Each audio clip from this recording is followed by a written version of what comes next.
ನನ್ನ ಹೆಸರು ಮಮತಾ. ಇಂದು ನಾನು ನನ್ನ 3ನೇ ತರಗತಿಯ ಫಲಿತಾಂಶವನ್ನು ಮನೆಗೆ ತಂದಾಗ ತುಂಬಾ ಸಂತೋಷದಿಂದ ಓಡಿಹೋಗಿ ನನ್ನ ತಾಯಿಗೆ ಫಲಿತಾಂಶವನ್ನು ತೋರಿಸಿದೆ. ಅವರು ನನ್ನನ್ನು ಅಪ್ಪಿಕೊಂಡರು ಮತ್ತು ನನ್ನ ಉತ್ತಮ ಅಂಕಗಳನ್ನು ನೋಡಿ, ಮಗಳೇ, ನಿನ್ನಿಂದ ನನಗೆ ಇದೇ ನಿರೀಕ್ಷೆಯಿತ್ತು, ನೀನು ಮುಂದೆಯೂ ಇದೇ ರೀತಿ ಯಶಸ್ವಿಯಾಗು ಎಂದು ಹೇಳಿದರು. ಮುಂದೆ ಚೆನ್ನಾಗಿ ಓದು, ನೀನು ಓದಿ ದೊಡ್ಡವಳಾದ ಮೇಲೆ ನಿನ್ನಂತೆಯೇ ಓದಿದ ಯಾವುದಾದರೂ ಅಧಿಕಾರಿಯ ಜೊತೆ ನಿನ್ನ ಮದುವೆ ಮಾಡುತ್ತೇವೆ ಎಂದರು. ನಾನು ಚಿಕ್ಕವಳಿದ್ದಾಗ ನನ್ನ ತಾಯಿಯ ಬಾಯಿಂದ ಮದುವೆಯ ಮಾತು ಕೇಳಿ ನನಗೆ ತುಂಬಾ ನಗು ಬರುತ್ತಿತ್ತು, ಏಕೆಂದರೆ ನಾನು ಆಗಾಗ ಬೊಂಬೆಗಳ ಜೊತೆ ಆಡುತ್ತಿದ್ದೆ ಮತ್ತು ಅವುಗಳ ಮದುವೆ ಮಾಡುವುದರಲ್ಲಿ ನನಗೆ ತುಂಬಾ ಮಜಾ ಸಿಗುತ್ತಿತ್ತು. ಮದುವೆಗಳಿಗೆ ಹೋಗುವುದು ನನಗೆ ತುಂಬಾ ಇಷ್ಟವಿತ್ತು. ಮದುಮಗಳನ್ನು ನೋಡಿ ಅವಳಂತೆಯೇ ಶೃಂಗಾರ ಮಾಡಿಕೊಳ್ಳುವುದು ನನಗೆ ಬಹಳ ಖುಷಿ ಕೊಡುತ್ತಿತ್ತು. ಇದೇ ಕಾರಣಕ್ಕೆ ನನ್ನ ತಾಯಿ ಪ್ರತಿ ವಿಷಯದಲ್ಲೂ ನನ್ನ ಮದುವೆಯ ಪ್ರಸ್ತಾಪ ತರುತ್ತಿದ್ದರು, ಇದರಿಂದ ನಾನು ಸಂತೋಷವಾಗಿರಲಿ ಎಂಬುದು ಅವರ ಆಶಯವಾಗಿತ್ತು. ಬಾಲ್ಯದಲ್ಲಿ ಪ್ರತಿಯೊಬ್ಬ ಹುಡುಗಿಗೂ ಮನೆ ಆಟ ಆಡುವುದು, ಮದುಮಗಳಾಗುವುದು, ಬೊಂಬೆಗಳ ಮದುವೆ ಮಾಡುವುದು ತುಂಬಾ ಇಷ್ಟವಾಗುತ್ತದೆ.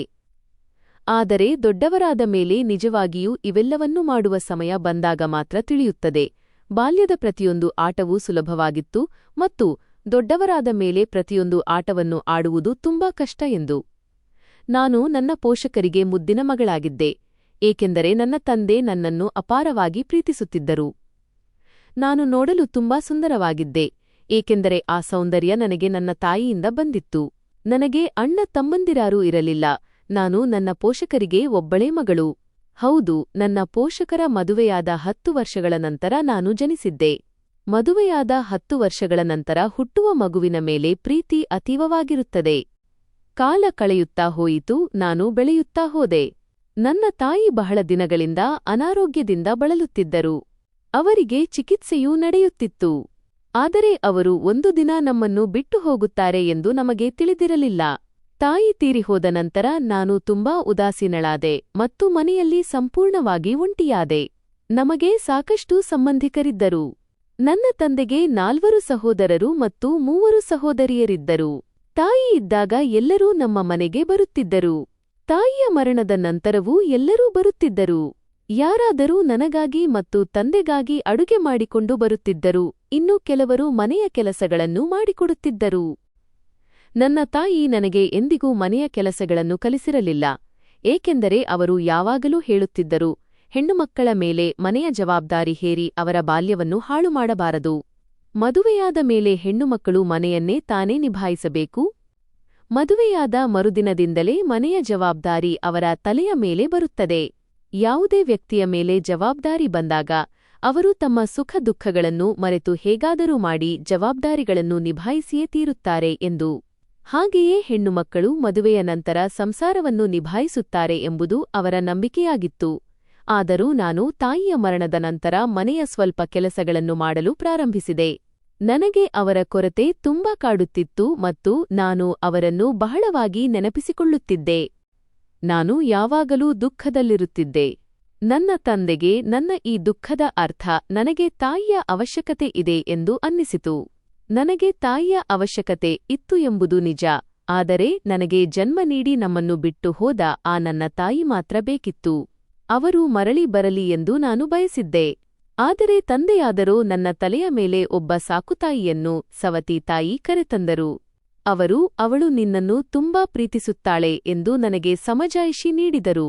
ನನ್ನ ತಂದೆ 2ನೇ ಮದುವೆಯಾದರು. ಅವರಿಗೂ ಸುಮಾರು ನನ್ನ ತಾಯಿಯಷ್ಟೇ ವಯಸ್ಸಾಗಿತ್ತು. ಅವರಿಗೂ ಮೊದಲು ಮದುವೆಯಾಗಿತ್ತು ಮತ್ತು ವಿಚ್ಛೇದನವಾಗಿತ್ತು. ನನ್ನ ಅತ್ತೆ, ತಂದೆಯ ತಂಗಿ, ತನ್ನ ಅಣ್ಣನ ಸಂಕಷ್ಟವನ್ನು ನೋಡಿ ಆ ಸಂಬಂಧವನ್ನು ತಂದಿದ್ದರು ಮತ್ತು ಈ ರೀತಿಯಾಗಿ ನನ್ನ ತಂದೆಯ ಮದುವೆ ಅವರೊಂದಿಗೆ ನಡೆಯಿತು. ಅವರ ಹೆಸರು ದಯಾ. ನನ್ನ ಎಲ್ಲಾ ಸಂಬಂಧಿಕರು ನನಗೆ ತಿಳಿಹೇಳಿದ್ದರು, ಇವರು ತುಂಬಾ ಒಳ್ಳೆಯ ಹೆಂಗಸು, ಇವರು ಬಂದ ಮೇಲೆ ನಿನಗೆ ಎಂದಿಗೂ ನಿನ್ನ ತಾಯಿಯ ನೆನಪು ಬರುವುದಿಲ್ಲ ಮತ್ತು ಅವರ ಕೊರತೆಯೂ ಕಾಡುವುದಿಲ್ಲ ಎಂದು. ಅವರು ಮನೆಗೆ ಬಂದಾಗ ನನಗೆ ಯಾವುದೇ ಸಂತೋಷವಾಗಲಿಲ್ಲ. ಆಗ ನನಗಿನ್ನೂ ಹೆಚ್ಚಿನ ವಯಸ್ಸಾಗಿರಲಿಲ್ಲ. ನನ್ನ ತಂದೆ ತಾಯಿ ಹೋದ ಮೇಲೆ ಯಾವಾಗಲೂ ಪಶ್ಚಾತ್ತಾಪ ಮತ್ತು ದುಃಖದಲ್ಲಿದ್ದರು, ಆದರೆ ಈ ಹೊಸ ತಾಯಿ ಬಂದ ಮೇಲೆ ಅವರ ಮುಖದಲ್ಲಿದ್ದ ಆ ಬೇಸರ ದೂರವಾಯಿತು. ನನ್ನ ತಂದೆ ಸಂತೋಷವಾಗಿದ್ದಾರೆ ಎಂದರೆ ನಾನು ಸಂತೋಷವಾಗಿರಬೇಕು ಎಂದು ನನಗೆ ಅನ್ನಿಸಿತು. ಸರಿ, ಆಗಬೇಕಾದದ್ದು ಆಗಿಹೋಗಿದೆ, ಎಲ್ಲರೂ ಅವರ ಬಗ್ಗೆ ಒಳ್ಳೆಯದನ್ನೇ ಹೇಳುತ್ತಿದ್ದಾರೆ ಎಂದರೆ ಅವರು ಒಳ್ಳೆಯವರೇ ಇರಬಹುದು ಎಂದುಕೊಂಡೆ. ಸವತಿ ತಾಯಿಯು ನಮ್ಮವರಾಗಬಹುದು ಎಂದು ನಾನು ಮನಸ್ಸಿನಲ್ಲೇ ಅಂದುಕೊಂಡೆ.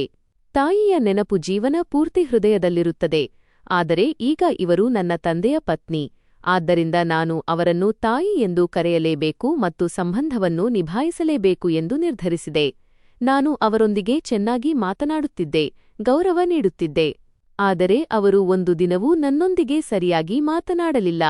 ಅವರು ತಮ್ಮ ಮನಸ್ಸಿನಲ್ಲಿ ನನ್ನ ಬಗ್ಗೆ ದ್ವೇಷವನ್ನು ಇಟ್ಟುಕೊಂಡೇ ಬಂದಿದ್ದರು. ಮೊದಲ ದಿನದಿಂದಲೇ ಅವರು ನನ್ನನ್ನು ದ್ವೇಷಿಸಬೇಕು ಎಂದು ನಿರ್ಧರಿಸಿದಂತಿದ್ದರು. ಅವರ ಕಣ್ಣುಗಳು ಯಾವಾಗಲೂ ನನ್ನ ಮೇಲೆ ಒಂದು ವಿಚಿತ್ರ ರೀತಿಯಲ್ಲಿ ನೆಲೆಸುತ್ತಿದ್ದವು, ಅಂದರೆ ಅವರಿಗೆ ನನ್ನನ್ನು ಸಹಿಸಿಕೊಳ್ಳಲು ಸಾಧ್ಯವಾಗುತ್ತಿಲ್ಲ ಎಂಬಂತೆ ಇರುತ್ತಿತ್ತು. ಅವರು ಪ್ರತಿಯೊಂದು ವಿಷಯದಲ್ಲೂ ನನ್ನನ್ನು ಕಡೆಗಣಿಸುತ್ತಿದ್ದರು. ಅವರು ನನ್ನ ಯಾವುದೇ ಮಾತಿಗೆ ಉತ್ತರ ನೀಡುತ್ತಿರಲಿಲ್ಲ ಮತ್ತು ದಿನಕಳೆದಂತೆ ಅವರ ನಡವಳಿಕೆ ನನ್ನ ಹೃದಯದ ಮೇಲೆ ಹೊರೆಯಾಗುತ್ತಾ ಹೋಯಿತು. ಅವರು ತಂದೆಯವರನ್ನು ಎಷ್ಟು ಚೆನ್ನಾಗಿ ತಮ್ಮ ಬೆರಳ ತುದಿಯಲ್ಲಿ ಕುಣಿಸುತ್ತಿದ್ದರೆಂದರೆ ತಂದೆ ಕೇವಲ ಅವರ ಮಾತನ್ನೇ ಕೇಳುತ್ತಿದ್ದರು. ಯಾವುದಾದರೂ ಸಣ್ಣ ವಿಷಯಕ್ಕೂ ನನ್ನ ಮೇಲೆ ಸುಲಭವಾಗಿ ನಂಬಿಕೆ ಇಡುತ್ತಿದ್ದ ನನ್ನ ತಂದೆ ಈಗ ನನ್ನ ಯಾವುದೇ ಮಾತನ್ನು ಕೇಳಲು ಸಿದ್ಧರಿಲ್ಲದ್ದನ್ನು ಕಂಡು ನಾನು ಆಶ್ಚರ್ಯಚಕಿತಳಾಗುತ್ತಿದ್ದೆ. ನಾನು ನನ್ನ ತಾಯಿಯನ್ನು ತುಂಬಾ ನೆನಪಿಸಿಕೊಳ್ಳುತ್ತಿದ್ದೆ. ಅವರ ಭಾವಚಿತ್ರವನ್ನು ಕೈಯಲ್ಲಿ ಹಿಡಿದು ರಾತ್ರಿಯೆಲ್ಲಾ ಅಳುತ್ತಿದ್ದೆ. ನನ್ನ ಜೀವನದಲ್ಲಿ ಎಲ್ಲವೂ ಮುಗಿದು ಹೋಗಿದೆ ಎಂದು ನನಗೆ ಅನ್ನಿಸುತ್ತಿತ್ತು. ನನ್ನ ತಾಯಿಯ ಜೊತೆಗೆ ನನ್ನ ತಂದೆಯೂ ಈ ಜಗತ್ತಿನಲ್ಲಿ ಇಲ್ಲವೇನೋ ಎಂಬಂತೆ ನನಗೆ ಭಾಸವಾಗುತ್ತಿತ್ತು. ಮನೆ ಅದೇ ಆಗಿತ್ತು, ಜನರೂ ಅವರೇ ಆಗಿದ್ದರು, ಆದರೆ ಎಲ್ಲವೂ ಬದಲಾಗಿ ಹೋಗಿತ್ತು. ನಾನು ಮಾತ್ರ ಅನಾಥಳಾಗಿಬಿಟ್ಟಿದ್ದೆ. ನಾನು ದಿನಕಳೆದಂತೆ ಏಕಾಂಗಿತನವನ್ನು ಅನುಭವಿಸತೊಡಗಿದೆ. ಸಮಯ ಉರುಳುತ್ತಾ ಹೋಯಿತು ಮತ್ತು ನಾನು 20 ವರ್ಷದವಳಾದೆ. ವಿದ್ಯಾಭ್ಯಾಸ ಕೇವಲ 10ನೇ ತರಗತಿಯವರೆಗೆ ಮಾತ್ರ ಸಾಧ್ಯವಾಯಿತು, ಏಕೆಂದರೆ ನಾನು ಓದುವುದು ನನ್ನ ಸಾಕುತಾಯಿಗೆ ಇಷ್ಟವಿರಲಿಲ್ಲ. ಒಂದು ದಿನ ನನಗೊಂದು ಮದುವೆಯ ಪ್ರಸ್ತಾಪ ಸಂಬಂಧ ಬಂದಿತು. ಆ ಸಮಯದಲ್ಲಿ ನಾನು ಮದುವೆಯ ವಯಸ್ಸಿನವಳಾಗಿದ್ದೆ. ಈ ಸಂಬಂಧವು ನಮ್ಮ ಗಲ್ಲಿಯಲ್ಲೇ ಇರುವ, ಅಂದರೆ ನಮ್ಮ ಮನೆಯ ಎದುರಿಗೆ ವಾಸವಾಗಿದ್ದ ಹುಡುಗನದ್ದಾಗಿತ್ತು. ಅವನ ಹೆಸರು ಜಿತು. ಅವನ ಸಂಬಂಧ ಬಂದ ತಕ್ಷಣವೇ ನನ್ನ ಸಾಕುತಾಯಿ ನನಗೆ ಚುಚ್ಚುಮಾತುಗಳನ್ನು ಹೇಳಲು ಪ್ರಾರಂಭಿಸಿದರು. ಅವರ ಧ್ವನಿಯಲ್ಲಿ ಒಂದು ವಿಚಿತ್ರವಾದ ಕಹಿಯಿತ್ತು. ಅವರು, ಇದು ಪ್ರೇಮ ವಿವಾಹದಂತೆ ಕಾಣುತ್ತಿದೆ. ಎದುರಿಗೆ ಇದ್ದ ಹುಡುಗನನ್ನು ನೋಡಿ ಈಗ ಸಂಬಂಧವನ್ನು ಮನೆಗೆ ಕರೆಸಿಕೊಂಡಿದ್ದಾಳೆ. ಇವಳು ಚಾರಿತ್ರ್ಯಹೀನೆ ಎಂದು ಹೇಳಿದರು. ಅವರ ಮಾತುಗಳು ನನ್ನ ಹೃದಯಕ್ಕೆ ಬಾಣದಂತೆ ನಾಟಿದವು. ನಾನು ದಂಗಾಗಿ ಹೋಗಿದ್ದೆ. ಆಗ ತಂದೆಯವರು ನನ್ನ ಪರವಾಗಿ ಮಾತನಾಡುತ್ತಾ, ಗಲ್ಲಿಯಿಂದ ಸಂಬಂಧಗಳು ಬರುವುದು ಸಹಜ, ನನ್ನ ಮಗಳು ಅಂಥವಳಲ್ಲ ಎಂದು ಹೇಳಿದರು. ಮತ್ತು ನಿಜವಾಗಿಯೂ ಅಂಥ ವಿಷಯವೇನೂ ಇರಲಿಲ್ಲ. ಜಿತುಗೆ ನಾನು ಇಷ್ಟವಾಗಿದ್ದೆ, ಆದ್ದರಿಂದಲೇ ಅವನು ಸಂಬಂಧವನ್ನು ಕಳಿಸಿದ್ದನು. ಅವನು ನನ್ನನ್ನು ಎಲ್ಲೋ ನೋಡಿರಬಹುದು. ಅಂದಹಾಗೆ ನಾವು ಬಾಲ್ಯದಲ್ಲಿ ಒಂದೇ ಶಾಲೆಯಲ್ಲಿ ಓದುತ್ತಿದ್ದೆವು. ಆದರೆ ಆಮೇಲೆ ಹುಡುಗರಿಗೆ ಬೇರೆ ಶಾಲೆ ಮತ್ತು ಹುಡುಗಿಯರಿಗೆ ಬೇರೆ ಶಾಲೆಯಾಗಿತ್ತು. ಆದರೆ ಸಾಕುತಾಯಿ ಮಾತ್ರ ಇದು ಪ್ರೇಮ ವಿವಾಹ ಎಂಬ ಬಣ್ಣ ಹಚ್ಚಲು ಶುರುಮಾಡಿದರು. ಆದರೆ ವಾಸ್ತವದಲ್ಲಿ ಅಂತಹದ್ದೇನೂ ಇರಲಿಲ್ಲ, ಏಕೆಂದರೆ ನಮ್ಮ ಮನೆತನದಲ್ಲಿ ಇಂದಿನವರೆಗೂ ಯಾರೂ ಪ್ರೇಮ ವಿವಾಹ ಮಾಡಿಕೊಂಡಿರಲಿಲ್ಲ. ಪ್ರೇಮ ವಿವಾಹವನ್ನು ನಮ್ಮಲ್ಲಿ ದೊಡ್ಡ ಅಪಮಾನ ಎಂದು ಭಾವಿಸಲಾಗುತ್ತಿತ್ತು. ಅವರು ನನ್ನ ತಂದೆಯ ಮನಸ್ಸಿನಲ್ಲೂ ಸಂಶಯವನ್ನು ಬಿತ್ತಲು ಶುರುಮಾಡಿದರು ಮತ್ತು ಆ ಸಂಶಯ ದಿನ ಕಳೆದಂತೆ ನಂಬಿಕೆಯಾಗಿ ಬದಲಾಗತೊಡಗಿತು. ಒಂದು ದಿನ ನನ್ನ ತಂದೆ ನನ್ನನ್ನು ತಡೆದು ನೇರವಾಗಿ ಪ್ರಶ್ನೆ ಮಾಡಿದರು. ಅವರ ಕಣ್ಣುಗಳಲ್ಲಿ ಕಠೋರತೆಯಿತ್ತು. ಅವರು ಹೇಳಿದರು, ನೀವಿಬ್ಬರೂ ಮೊದಲೇ ಪರಸ್ಪರ ಭೇಟಿಯಾಗಿದ್ದು, ಈಗ ಈ ಲವ್ ಮ್ಯಾರೇಜ್ ಅನ್ನು ಅರೇಂಜ್ಡ್ ಮ್ಯಾರೇಜ್ ರೂಪದಲ್ಲಿ ನಮ್ಮ ಮುಂದೆ ಮಂಡಿಸುತ್ತಿಲ್ಲ ತಾನೇ ಎಂದು ಕೇಳಿದರು. ಅವರ ಮಾತುಗಳನ್ನು ಕೇಳಿ ನನ್ನ ಕಾಲ ಕೆಳಗಿನ ಭೂಮಿ ಕುಸಿತಂತಾಯಿತು. ನಾನು ಕೂಡಲೇ ಆಣೆ ಮಾಡಿ ಹೇಳಿದೆ, ಇಲ್ಲ ತಂದೆಯವರೇ, ಅಂತಹದ್ದೇನೂ ಇಲ್ಲ. ನಿಮಗೆ ತಪ್ಪು ತಿಳುವಳಿಕೆಯಾಗುತ್ತಿದೆ. ನನ್ನ ಧ್ವನಿ ನಡುಗುತ್ತಿತ್ತು, ಕಣ್ಣಲ್ಲಿ ನೀರಿತ್ತು. ಆದರೆ ನಾನು ಪದೇ ಪದೇ ಹೇಳುತ್ತಿದ್ದುದೇನೆಂದರೆ, ನಾನು ಯಾವುದೇ ತಪ್ಪು ಕೆಲಸ ಮಾಡಿಲ್ಲ ಎಂದು. ಏಕೆಂದರೆ ತಂದೆಯವರಿಗೆ ಇದು ಅರೇಂಜ್ಡ್ ಅಲ್ಲ, ಲವ್ ಮ್ಯಾರೇಜ್ ಎಂದು ಸ್ವಲ್ಪ ಅನುಮಾನ ಬಂದಿದ್ದರೂ ಅವರು ಎಂದಿಗೂ ಅಲ್ಲಿ ನನ್ನ ಮದುವೆ ಮಾಡುತ್ತಿರಲಿಲ್ಲ ಮತ್ತು ನನ್ನ ಜೀವನ ಅಲ್ಲಿಗೆ ನಿಂತು ಹೋಗುತ್ತಿತ್ತು. ನನ್ನ ಸಂಬಂಧ ಜಿತು ಜೊತೆಗೆ ಖಚಿತವಾಯಿತು ಮತ್ತು ಅವನು ತುಂಬಾ ಸಂತೋಷವಾಗಿದ್ದನು, ಏಕೆಂದರೆ ಅದು ಅವನ ಇಷ್ಟದ ಮದುವೆಯಾಗಿತ್ತು. ಅವನ ಮುಖದಲ್ಲಿ ಒಂದು ವಿಚಿತ್ರವಾದ ಹೊಳಪಿರುತ್ತಿತ್ತು. ಅವನು ಗಲ್ಲಿಯಲ್ಲಿ ಕಾಣಿಸಿಕೊಂಡಾಗಲೆಲ್ಲ ಅವನ ಕಣ್ಣುಗಳಲ್ಲಿನ ಸಂತೋಷ ಸ್ಪಷ್ಟವಾಗಿ ತಿಳಿಯುತ್ತಿತ್ತು. ಆದರೆ ಈ ಸಂತೋಷದ ಜೊತೆಗೆ ನಮ್ಮ ಮನೆಯೊಳಗೆ ಒಂದು ಮೌನವಾದ ಚಂಡಮಾರುತವು ಬೀಸುತ್ತಿತ್ತು. ಅವನ ತಂಗಿ ಏನಾದರೂ ನಮ್ಮ ಮನೆಗೆ ಬಂದು ನನ್ನ ಅಣ್ಣ ಈ ಸಂಬಂಧದಿಂದ ತುಂಬಾ ಖುಷಿಯಾಗಿದ್ದಾನೆ ಎಂದು ಹೇಳಿದರೆ ಅವಳ ಮಾತನ್ನು ಕೇಳಿದ ತಕ್ಷಣ ನನ್ನ ತಂದೆಯ ಮನಸ್ಸಿನಲ್ಲಿ ಸಂಶಯ ಜಾಗೃತವಾಗುತ್ತಿತ್ತು. ಅವರು ನನ್ನನ್ನು ನೋಡುವ ರೀತಿ ಬದಲಾಗುತ್ತಿತ್ತು. ನನ್ನೊಳಗೆ ಏನನ್ನೂ ಹುಡುಕುತ್ತಿರುವಂತೆ ಅವರು ನೋಡುತ್ತಿದ್ದರು. ಅವನು ನನ್ನನ್ನು ಇಷ್ಟಪಟ್ಟಿದ್ದರೆ ಮತ್ತು ಸಂಬಂಧವನ್ನು ಕಳುಹಿಸಿದ್ದರೆ ಅದರಲ್ಲಿ ನನ್ನ ತಪ್ಪೇನಿತ್ತು? ನಾನು ಪದೇ ಪದೇ ಇದನ್ನೇ ಯೋಚಿಸುತ್ತಿದ್ದೆ. ಆದರೆ ಸಾಕುತಾಯಿ ಮಾತ್ರ ಬೆಂಕಿಗೆ ತುಪ್ಪ ಸುರಿಯುವ ಕೆಲಸವನ್ನು ನಿರಂತರವಾಗಿ ಮಾಡುತ್ತಿದ್ದರು. ಅವರು ಪ್ರತಿಯೊಂದು ವಿಷಯವನ್ನು ತಪ್ಪಾದ ರೀತಿಯಲ್ಲೇ ಮಂಡಿಸುತ್ತಿದ್ದರು. ಅದೆಲ್ಲವೂ ಮೊದಲೇ ಅವರ ಮನಸ್ಸಿನಲ್ಲಿ ಸಿದ್ಧವಾದಂತೆ ಇರುತ್ತಿತ್ತು. ಮನೆಯ ವಾತಾವರಣ ದಿನದಿಂದ ದಿನಕ್ಕೆ ಭಾರವಾಗುತ್ತಾ ಹೋಯಿತು. ನಾನು ಮೌನವಾಗಿದ್ದೆ. ನನ್ನ ಕೆಲಸದಲ್ಲಿ ನಾನಿರುತ್ತಿದ್ದೆ. ಆದರೆ ನನ್ನ ಮನಸ್ಸಿನಲ್ಲಿ ಒಂದು ಭಯ ಕುಳಿತುಬಿಟ್ಟಿತ್ತು. ಯಾವಾಗ ಯಾವ ಹೊಸ ವಿಷಯ ಹುಟ್ಟಿಕೊಳ್ಳುವುದೋ ಎಂದು. ಆದರೂ ಮದುವೆಯವರೆಗೆ ಮಾತುಕತೆ ತಲುಪಿತು ಮತ್ತು ಮದುವೆಗೆ ಕೇವಲ 1 ವಾರ ಬಾಕಿಯಿತ್ತು. ಮನೆಯಲ್ಲಿ ಎಲ್ಲೆಡೆ ತಯಾರಿಯ ಸದ್ದುಗದ್ದಲವಿತ್ತು. ಆದರೆ ಈ ಸದ್ದಿನೊಳಗೆ ಒಂದು ವಿಚಿತ್ರವಾದ ಅಶಾಂತಿಯಿತ್ತು. ನಾನು ಪ್ರತಿ ಕ್ಷಣವೂ ನನ್ನನ್ನು ನಾನು ಸಂಭಾಳಿಸಿಕೊಳ್ಳಲು ಪ್ರಯತ್ನಿಸುತ್ತಿದ್ದೆ. ಅಷ್ಟರಲ್ಲಿ ಒಂದು ದಿನ ಅಂತಹದ್ದೊಂದು ಘಟನೆ ನಡೆಯಿತು. ನನ್ನ ಸಾಕುತಾಯಿ ಹೇಳಿದ ಒಂದು ಸುಳ್ಳು ನನ್ನ ಜೀವನವನ್ನೇ ಬದಲಿಸಿಬಿಟ್ಟಿತು. ಅವರು ಜಿತುವನ್ನು ಮನೆಗೆ ಕರೆಸಿದರು. ಅವರು ಅವನಿಗೆ, ಜಿತುಗೆ, ನನ್ನ ಸ್ಥಿತಿ ತುಂಬಾ ಕೆಟ್ಟದಾಗಿದೆ, ನನಗೆ ಅಪಘಾತವಾಗಿದೆ ಮತ್ತು ನಾನು ಸಾಯುತ್ತಿದ್ದೇನೆ ಎಂದು ಹೇಳಿದರು. ಅವರ ಧ್ವನಿಯಲ್ಲಿ ಎಂತಹ ಗಾಬರಿಯಿತ್ತೆಂದರೆ ಕೇಳುವವರು ಕೂಡಲೇ ನಂಬಿಬಿಡುತ್ತಿದ್ದರು. ಇನ್ನು ಜಿತು ಮೊದಲೇ ನನ್ನನ್ನು ಪ್ರೀತಿಸುತ್ತಿದ್ದವನು.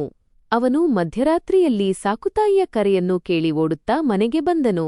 ಅವರು ಜಿತುಗೆ, ನಿನ್ನ ಭಾವಿ ಪತ್ನಿ ಸಾಯುತ್ತಿದ್ದಾಳೆ, ನೀನು ಒಂದು ಬಾರಿ ಬಂದು ಅವಳನ್ನು ನೋಡು ಎಂದು ಹೇಳಿದ್ದರು. ಇದನ್ನು ಕೇಳಿದ ಮೇಲೆ ಅವನು ಬರಲೇಬೇಕಿತ್ತಲ್ಲವೇ? ಪಾಪ ಆತ ಎಲ್ಲವನ್ನೂ ಬಿಟ್ಟು ಓಡುತ್ತಾ ಬಂದಿದ್ದನು. ಸಾಕುತಾಯಿ ಅವನಿಗೆ ನನ್ನ ಕೋಣೆಯ ದಾರಿಯನ್ನು ತೋರಿಸಿಕೊಟ್ಟಿದ್ದರು. ಆ ಸಮಯದಲ್ಲಿ ನಾನು ನನ್ನ ಕೋಣೆಯಲ್ಲಿ ಕುಳಿತಿದ್ದೆ. ರಾತ್ರಿಯ ನಿಶ್ಶಬ್ದವಿತ್ತು ಮತ್ತು ಹಠಾತ್ತನೆ ಬಾಗಿಲು ತೆರೆಯಿತು. ನಾನು ಅವನನ್ನು ಇದ್ದಕ್ಕಿದ್ದಂತೆ ನೋಡಿ ಬೆದರಿಹೋದೆ. ನನ್ನ ಹೃದಯ ಜೋರಾಗಿ ಬಡಿಯತೊಡಗಿತು. ನಾನು ಆಶ್ಚರ್ಯದಿಂದ ಅವನ ಕಡೆ ನೋಡಿ, ಜಿತು ಈ ಮಧ್ಯರಾತ್ರಿಯಲ್ಲಿ ನನ್ನ ಕೋಣೆಯಲ್ಲಿ ಏನು ಮಾಡುತ್ತಿದ್ದಾನೆ ಎಂದು ಯೋಚಿಸಿದೆ. ಅವನ ಮುಖದಲ್ಲಿ ಆತಂಕವಿತ್ತು. ಅವನು ಬೇಗನೆ, ನೀನು ಸಂಪೂರ್ಣವಾಗಿ ಆರಾಮವಾಗಿದ್ದೀಯಲ್ಲ ಎಂದು ಹೇಳಿದನು. ನಾನು, ನನಗೇನಾಗಿತ್ತು ಎಂದು ಕೇಳಿದೆ. ನನ್ನ ಧ್ವನಿಯಲ್ಲಿ ಭಯ ಮತ್ತು ಗೊಂದಲವಿತ್ತು. ಅವನು ಒಂದು ಕ್ಷಣ ಮೌನವಾದನು. ಅವನಿಗೆ ಏನು ಹೇಳಬೇಕೆಂದು ಅರ್ಥವಾಗದಂತಾಯಿತು. ಅವನು ಹೇಳಿದನು, ನಿನ್ನ ಸ್ಥಿತಿ ತುಂಬಾ ಗಂಭೀರವಾಗಿದೆ ಎಂದು ನನಗೆ ತಿಳಿಸಲಾಗಿತ್ತು. ನಾನು ನಿನ್ನನ್ನು ನೋಡಲು ಬಂದಿದ್ದೇನೆ. ನಾನು ಹೇಳಿದೆ, ನನಗೆ ಏನೂ ಆಗಿಲ್ಲ. ನೀನು ಇಲ್ಲಿಗೆ ಏಕೆ ಬಂದೆ ಮತ್ತು ಇದೆಲ್ಲ ಏನಾಗುತ್ತಿದೆ? ನನ್ನ ಹೃದಯ ಮುಳುಗಿದಂತಾಗುತ್ತಿತ್ತು. ಏಕೆಂದರೆ ಈಗ ಏನೋ ತುಂಬಾ ಕೆಟ್ಟದ್ದಾಗಲಿದೆ ಎಂದು ನನಗೆ ಭಾಸವಾಗುತ್ತಿತ್ತು. ಇಷ್ಟರಲ್ಲಿ ಬಾಗಿಲು ಜೋರಾಗಿ ತೆರೆಯಿತು ಮತ್ತು ಸಾಕುತಾಯಿ ನನ್ನ ತಂದೆಯವರನ್ನು ಕರೆದುಕೊಂಡು ಒಳಗೆ ಬಂದರು. ಅವರ ಮುಖದಲ್ಲಿ ಒಂದು ವಿಚಿತ್ರವಾದ ಗೆಲುವಿನ ನಗೆಯಿತ್ತು. ಅವರು ಕೂಡಲೇ ಗದ್ದಲ ಎಬ್ಬಿಸಿ ಹೇಳತೊಡಗಿದರು, ನೋಡಿದಿರಾ ನಿಮ್ಮ ಮುದ್ದಿನ ಮಗಳ ಲೀಲೆಗಳನ್ನು ನಿಮ್ಮ ಕಣ್ಣಾರೆ? ಇವಳು ಮದುವೆಗೆ ಮುಂಚೆಯೇ ಗುಟ್ಟಾಗಿ ಭೇಟಿಯಾಗುತ್ತಿದ್ದಾಳೆ, ಡೇಟ್ ಮಾಡುತ್ತಿದ್ದಾಳೆ. ಇವರ ಮಧ್ಯೆ ಮೊದಲೇ ಏನೋ ಸಂಬಂಧವಿದೆ, ಚಕ್ಕರಿದೆ. ಅವರ ಶಬ್ದಗಳು ಕೋಣೆಯ ಗೋಡೆಗಳಿಗೆ ಬಡಿದು ನನ್ನ ಕಿವಿಯಲ್ಲಿ ಪ್ರತಿಧ್ವನಿಸಿದವು. ನಾನು ದಂಗಾಗಿ ನಿಂತುಬಿಟ್ಟೆ. ನನ್ನ ತಂದೆಯ ಮುಖ ಕೋಪದಿಂದ ಕೆಂಪಾಗಿತ್ತು. ಅವರು ಏನನ್ನೂ ಕೇಳಿಸಿಕೊಳ್ಳದೆ ಜಿತು ಮೇಲೆ ಕೈಮಾಡಿದರು ಮತ್ತು ಅವನಿಗೆ 2-4 ಕೆನ್ನೆಗೆ ಬಾರಿಸಿ ಬಾಗಿಲಿನಿಂದ ತಳ್ಳಿ ಹೊರಹಾಕಿದರು. ಜಿತು ಏನೋ ಹೇಳಲು ಬಯಸಿದನು, ಆದರೆ ಅವನಿಗೆ ಅವಕಾಶವೇ ಸಿಗಲಿಲ್ಲ. ಅವನು ತತ್ತರಿಸುತ್ತಾ ಹೊರಟು ಹೋದನು. ಅವನ ಕಣ್ಣುಗಳಲ್ಲಿ ಅಸಹಾಯಕತೆಯಿತ್ತು ಮತ್ತು ನಾನು ಇದೆಲ್ಲವನ್ನೂ ನೋಡಿಯೂ ಸುಮ್ಮನೆ ಉಳಿಯಬೇಕಾಯಿತು. ನನ್ನ ನಾಲಿಗೆ ಸ್ತಬ್ಧವಾದಂತಾಗಿತ್ತು. ನಾನು ಏನನ್ನೂ ಹೇಳಲು ಸಾಧ್ಯವಾಗಲಿಲ್ಲ. ಅದೇ ಕ್ಷಣದಲ್ಲಿ ನನ್ನ ಮದುವೆಯ ಸಂಬಂಧವನ್ನು ಮುರಿದುಹಾಕಲಾಯಿತು. ಎಲ್ಲವೂ ಒಂದೇ ಕ್ಷಣದಲ್ಲಿ ಮುಗಿದುಹೋಗಿತ್ತು. ನಾನು ಜಿತುವನ್ನು ಪ್ರೀತಿಸುತ್ತಿರಲಿಲ್ಲ, ಆದರೆ ನನ್ನನ್ನು ನಿಜವಾಗಿ ಪ್ರೀತಿಸುತ್ತಿದ್ದ ಒಬ್ಬ ವ್ಯಕ್ತಿಯ ಸಂಬಂಧ ನನ್ನ ಕೈತಪ್ಪಿ ಹೋಯಿತು. ಸಾಕುತಾಯಿ ಈಗ ತಮ್ಮ ಸಂಚಿನಲ್ಲಿ ಯಶಸ್ವಿಯಾಗಿದ್ದರು ಮತ್ತು ನಾನು ಏನೂ ಮಾಡಲು ಸಾಧ್ಯವಾಗಲಿಲ್ಲ.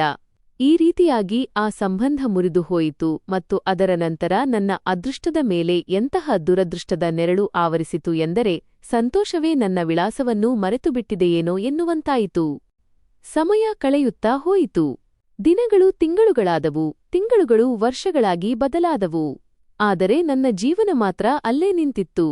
ಇಲ್ಲಿಯವರೆಗೆ ನನ್ನ ಮದುವೆಯಾಗಲಿಲ್ಲ. ಈಗ ನನಗೆ 25 ವರ್ಷ ವಯಸ್ಸಾಗಿತ್ತು ಮತ್ತು ಜಿತು ಜೊತೆಗಿನ ಸಂಬಂಧ ಮುರಿದು 5 ವರ್ಷಗಳು ಕಳೆದು ಹೋಗಿದ್ದವು. ಜಿತು ಕೂಡ ಇಲ್ಲಿಯವರೆಗೆ ಮದುವೆಯಾಗಿಲ್ಲ ಎಂಬ ವಿಷಯ ಆಗಾಗ ನನ್ನ ಕಿವಿಗೆ ಬೀಳುತ್ತಿತ್ತು. ಆದರೆ ಅವನ ಬಗ್ಗೆ ಯೋಚಿಸುವುದರಿಂದ ನಾನು ನನ್ನನ್ನು ತಡೆಯುತ್ತಿದ್ದೆ, ಏಕೆಂದರೆ ಪ್ರತಿಯೊಂದು ಆಲೋಚನೆಯೂ ನನ್ನ ಹೃದಯದಲ್ಲಿ ಹೊಸ ನೋವನ್ನು ಉಂಟುಮಾಡುತ್ತಿತ್ತು. ನಮ್ಮ ಮನೆಗೆ ಸಂಬಂಧಗಳು ಬರುವುದೇ ನಿಂತುಹೋಗಿತ್ತು. ಯಾರಾದರೂ ಬಂದರೂ ಮಾತು ಮುಂದೆ ಸಾಗುತ್ತಿರಲಿಲ್ಲ ಅಥವಾ ಸಾಕುತಾಯಿ ಏನಾದರೂ ಒಂದು ಮಾತು ಕಟ್ಟಿ ಹೇಳುತ್ತಿದ್ದರು. ಈ 5 ವರ್ಷಗಳಲ್ಲಿ ನನ್ನನ್ನು ಈ ಮನೆಯ ಕೆಲಸದವಳನ್ನಾಗಿ ಮಾಡಲಾಗಿತ್ತು. ಮನೆಯ ಮೌನ ಈಗ ಮತ್ತಷ್ಟು ಗಾಢವಾಯಿತು. ಈ ಮನೆ ಈಗ ನನಗೆ ಮನೆ ಅನ್ನಿಸುತ್ತಿರಲಿಲ್ಲ, ಬದಲಾಗಿ ಒಂದು ಸೆರೆಮನೆಯಂತೆ ಭಾಸವಾಗುತ್ತಿತ್ತು. ಅಲ್ಲಿ ಪ್ರತಿದಿನವೂ ಒಂದು ಪರೀಕ್ಷೆಯಾಗಿ ಬರುತ್ತಿತ್ತು. ಸಾಕುತಾಯಿ ನನ್ನಿಂದ ಮನೆಯ ಎಲ್ಲಾ ಕೆಲಸಗಳನ್ನೂ ಮಾಡಿಸುತ್ತಿದ್ದರು. ಬೆಳ್ಳಂಬೆಳಿಗ್ಗೆ ನನ್ನನ್ನು ಎಬ್ಬಿಸುತ್ತಿದ್ದರು ಮತ್ತು ರಾತ್ರಿಯವರೆಗೆ ನನಗೆ ಒಂದು ನಿಮಿಷವೂ ನೆಮ್ಮದಿ ಸಿಗುತ್ತಿರಲಿಲ್ಲ. ನಾನು ಮೌನವಾಗಿ ಎಲ್ಲವನ್ನೂ ಮಾಡುತ್ತಿದ್ದೆ. ಪಾತ್ರೆ ತೊಳೆಯುವುದು, ಸ್ವಚ್ಛಗೊಳಿಸುವುದು, ಅಡುಗೆ ಮಾಡುವುದು, ಪ್ರತಿಯೊಂದು ಕೆಲಸವೂ ನನ್ನ ಜವಾಬ್ದಾರಿಯಾಗಿತ್ತು ಮತ್ತು ಅದರ ಜೊತೆಗೆ ಅವರು ನನಗೆ ಚುಚ್ಚುಮಾತುಗಳನ್ನು ಹೇಳುತ್ತಲೇ ಇರುತ್ತಿದ್ದರು. ಅವರ ಶಬ್ದಗಳು ಗಾಯ ಮಾಡುತ್ತಿದ್ದವು, ಆದರೆ ನಾನು ಸಹಿಸಿಕೊಳ್ಳುತ್ತಿದ್ದೆ. ಕೆಲವೊಮ್ಮೆ ಅವರು ನಿನ್ನಿಂದಾಗಿ ಈ ಮನೆಯ ಗೌರವ ಹರಾಜಾಗುತ್ತಿದೆ ಎನ್ನುತ್ತಿದ್ದರು ಮತ್ತು ಇನ್ನು ಕೆಲವೊಮ್ಮೆ ನಿನ್ನ ಅದೃಷ್ಟವೇ ಕೆಟ್ಟದಾಗಿದೆ, ಅದಕ್ಕೆ ನೀನು ಇನ್ನೂ ಮನೆಯಲ್ಲೇ ಕುಳಿತಿದ್ದೀಯಾ ಎನ್ನುತ್ತಿದ್ದರು. ಅವರ ಪ್ರತಿಯೊಂದು ಮಾತು ನನ್ನ ಹೃದಯವನ್ನು ಸೀಳುತ್ತಿತ್ತು. ಆದರೆ ನಾನು ಏನನ್ನೂ ಹೇಳಲು ಸಾಧ್ಯವಾಗುತ್ತಿರಲಿಲ್ಲ. ನನ್ನ ಬಳಿ ಹೇಳಲು ಈಗ ಏನೂ ಉಳಿದಿರಲಿಲ್ಲ. ನನ್ನ ತಂದೆಯೂ ಈಗ ಮೊದಲಿನಂತಿರಲಿಲ್ಲ. ಅವರು ಹೆಚ್ಚಾಗಿ ಮೌನವಾಗಿರುತ್ತಿದ್ದರು ಅಥವಾ ಸಾಕುತಾಯಿಯ ಮಾತುಗಳನ್ನು ಕೇಳಿ ನನ್ನನ್ನು ಕಡೆಗಣಿಸುತ್ತಿದ್ದರು. ನಾನು ಅವರ ಎದುರಿನಿಂದ ಹೋದರೂ ಅವರು ನನ್ನ ಕಡೆ ನೋಡುತ್ತಲೂ ಇರಲಿಲ್ಲ. ನಾನು ಅವರ ಮಗಳಲ್ಲ, ಯಾವುದೋ ಅಪರಿಚಿತಳು ಎಂಬಂತೆ ವರ್ತಿಸುತ್ತಿದ್ದರು. ರಾತ್ರಿ ಎಲ್ಲರೂ ಮಲಗಿದ ನಂತರ ನಾನು ನನ್ನ ಕೋಣೆಯಲ್ಲಿ ಏಕಾಂಗಿಯಾಗಿ ಕುಳಿತು ಯೋಚಿಸುತ್ತಿದ್ದೆ, ಅಸಲಿಗೆ ನನ್ನ ತಪ್ಪಾದರೂ ಏನಿತ್ತು? ನಾನು ಯಾರಿಗೆ ಏನು ಕೇಡು ಮಾಡಿದ್ದೆ? ಏಕೆ ನನ್ನ ಜೀವನ ಈ ಹಂತಕ್ಕೆ ಬಂದು ನಿಂತು ಹೋಗಿದೆ? ನನ್ನ ಕಣ್ಣೀರು ಮೌನವಾಗಿ ಹರಿಯುತ್ತಲೇ ಇತ್ತು ಮತ್ತು ನಾನು ಪ್ರತಿ ರಾತ್ರಿ ನನ್ನನ್ನು ನಾನು ಸಂಭಾಳಿಸಿಕೊಳ್ಳಲು ಪ್ರಯತ್ನಿಸುತ್ತಿದ್ದೆ. ಆದರೆ ಪ್ರತಿ ಬೆಳಿಗ್ಗೆ ಒಂದು ಹೊಸ ಆಯಾಸದೊಂದಿಗೆ ಕಣ್ಣು ತೆರೆಯುತ್ತಿತ್ತು. ನನ್ನೊಳಗೆ ನಿಧಾನವಾಗಿ ಎಲ್ಲವೂ ಅಂತ್ಯವಾಗುತ್ತಿರುವಂತೆ ಭಾಸವಾಗುತ್ತಿತ್ತು. ಭರವಸೆಯೂ, ಧೈರ್ಯವೂ ಮತ್ತು ಬದುಕುವ ಆಸೆಯೂ ಕೂಡ. ಆದರೂ ನಾನು ಬದುಕಿದ್ದೆ, ಬಹುಶಃ ಏನಾದರೂ ಬದಲಾಗಬಹುದು ಎಂಬ ನಿರೀಕ್ಷೆಯಲ್ಲಿ. ಎಂದಾದರೂ ನನ್ನ ಜೀವನದಲ್ಲೂ ಯಾವುದಾದರೂ ಬೆಳಕು ಬರಬಹುದು ಎಂದು.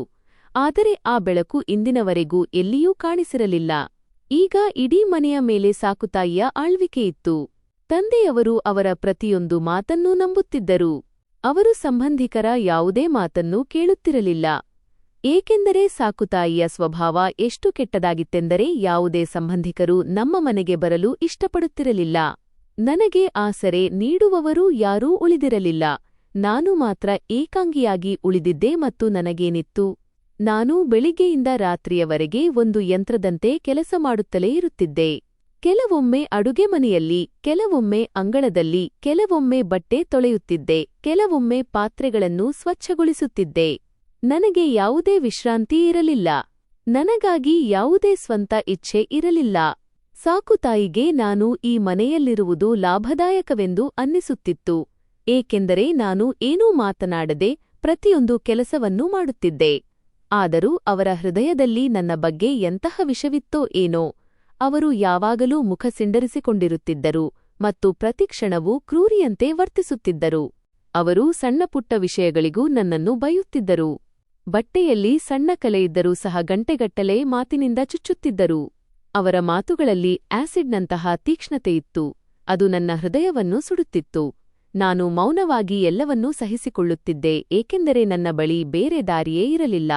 ನನ್ನ ತಾಯಿ ಯಾವಾಗಲೂ ಹೇಳುತ್ತಿದ್ದರು, ಮೇಲಿರುವವನ, ದೇವರ ಹೊಡೆತಕ್ಕೆ ಶಬ್ದವಿರುವುದಿಲ್ಲ ಎಂದು.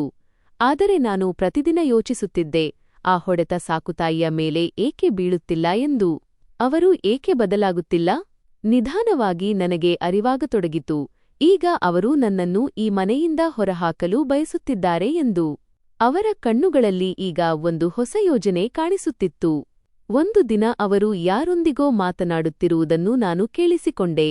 ಅವರು ಹೇಳುತ್ತಿದ್ದರು, 10-15 ಸಾವಿರದಲ್ಲಿ ಕೆಲಸದವಳು ಸಿಗುತ್ತಾಳೆ, ಇವಳನ್ನು ಯಾರಾದರೂ ಕೈಗಿಟ್ಟು ನಮ್ಮ ಪ್ರಾಣ ಉಳಿಸಿಕೊಳ್ಳೋಣ ಎಂದು.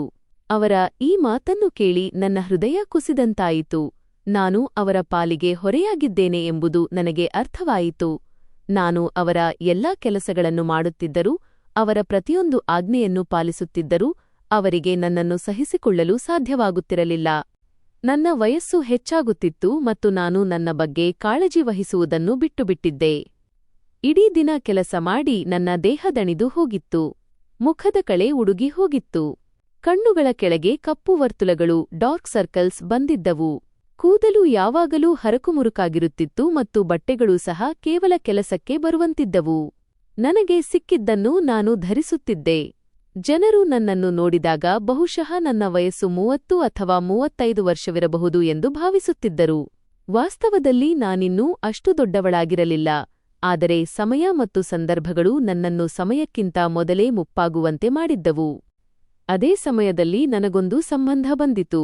ಅದು ಒಬ್ಬ 40 ವರ್ಷದ ವ್ಯಕ್ತಿಯದ್ದಾಗಿತ್ತು ಮತ್ತು ಅದು ಅವರಿಗೆ 2ನೇ ಮದುವೆಯಾಗಿತ್ತು. ಅವರ ಮೊದಲ ಪತ್ನಿ ತೀರಿಹೋಗಿದ್ದರು. ಈ ವಿಷಯ ನನ್ನ ಕಿವಿಗೆ ಬಿದ್ದಾಗ ನನ್ನ ಹೃದಯ ನಡುಗಿತು. ನಾನು ಯೋಚಿಸಿದೆ, ಬಹುಶಃ ಈ ಬಾರಿಯೂ ಏನಾದರೂ ಮಾತಾಗುವ ಮೊದಲೇ ಸಂಬಂಧ ಮುರಿದು ಹೋಗಬಹುದು ಎಂದು. ಆದರೆ ಹಾಗಾಗಲಿಲ್ಲ. ನನ್ನ ತಂದೆ ಮತ್ತು ಸಾಕುತಾಯಿ ತಕ್ಷಣವೇ ಒಪ್ಪಿಕೊಂಡರು. ಅವರಿಗೆ ಈ ಅವಕಾಶಕ್ಕಾಗಿ ಕಾಯುತ್ತಿದ್ದಂತಿದ್ದರು.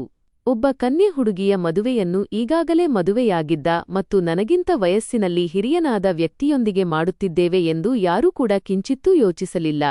ನಾನು ಧೈರ್ಯ ಮಾಡಿ ನನ್ನ ತಂದೆಯೊಂದಿಗೆ ಮಾತನಾಡಲು ಪ್ರಯತ್ನಿಸಿದೆ. ನಾನು ಅವರನ್ನು ಕೇಳಿದೆ, ಇದು ಸರಿಯೇ ಎಂದು. ಆದರೆ ಅವರು ನನ್ನ ಮಾತನ್ನು ಕೇಳುವ ಬದಲು ನನ್ನನ್ನು ಕನ್ನಡಿ ನೋಡಲು ಹೇಳಿದರು. ಅವರು ಹೇಳಿದರು, ಹೋಗಿ ನಿನ್ನ ಮುಖವನ್ನು ಕನ್ನಡಿಯಲ್ಲಿ ನೋಡು. ನೀನು ಹೇಗಿದ್ದೀಯಾ ಎಂದು ನೋಡು. ನಿನಗೆ ಮದುವೆಯಾಗುತ್ತಿದೆಯಲ್ಲ, ಅದೇ ಹೆಚ್ಚು. ಅವರ ಮಾತುಗಳು ನನ್ನ ಹೃದಯಕ್ಕೆ ಸುತ್ತಿಗೆಯಿಂದ ಹೊಡೆದಂತಾಯಿತು. ನಾನು ಮೌನವಾಗಿ ಕೋಣೆಗೆ ಬಂದು ಕನ್ನಡಿಯ ಮುಂದೆ ನಿಂತುಕೊಂಡೆ. ನಾನು ನನ್ನನ್ನು ಗಮನವಿಟ್ಟು ನೋಡಿದಾಗ ನನಗೆ ಅರಿವಾಯಿತು, ನಿಜಕ್ಕೂ ನಾನು ಮೊದಲಿನಂತಿರಲಿಲ್ಲ. ಆ ಹೊಳಪು, ಆ ತಾಜಾತನ, ಆ ಕಿರುನಗೆ ಎಲ್ಲವೂ ಎಲ್ಲೋ ಕಳೆದು ಹೋಗಿತ್ತು.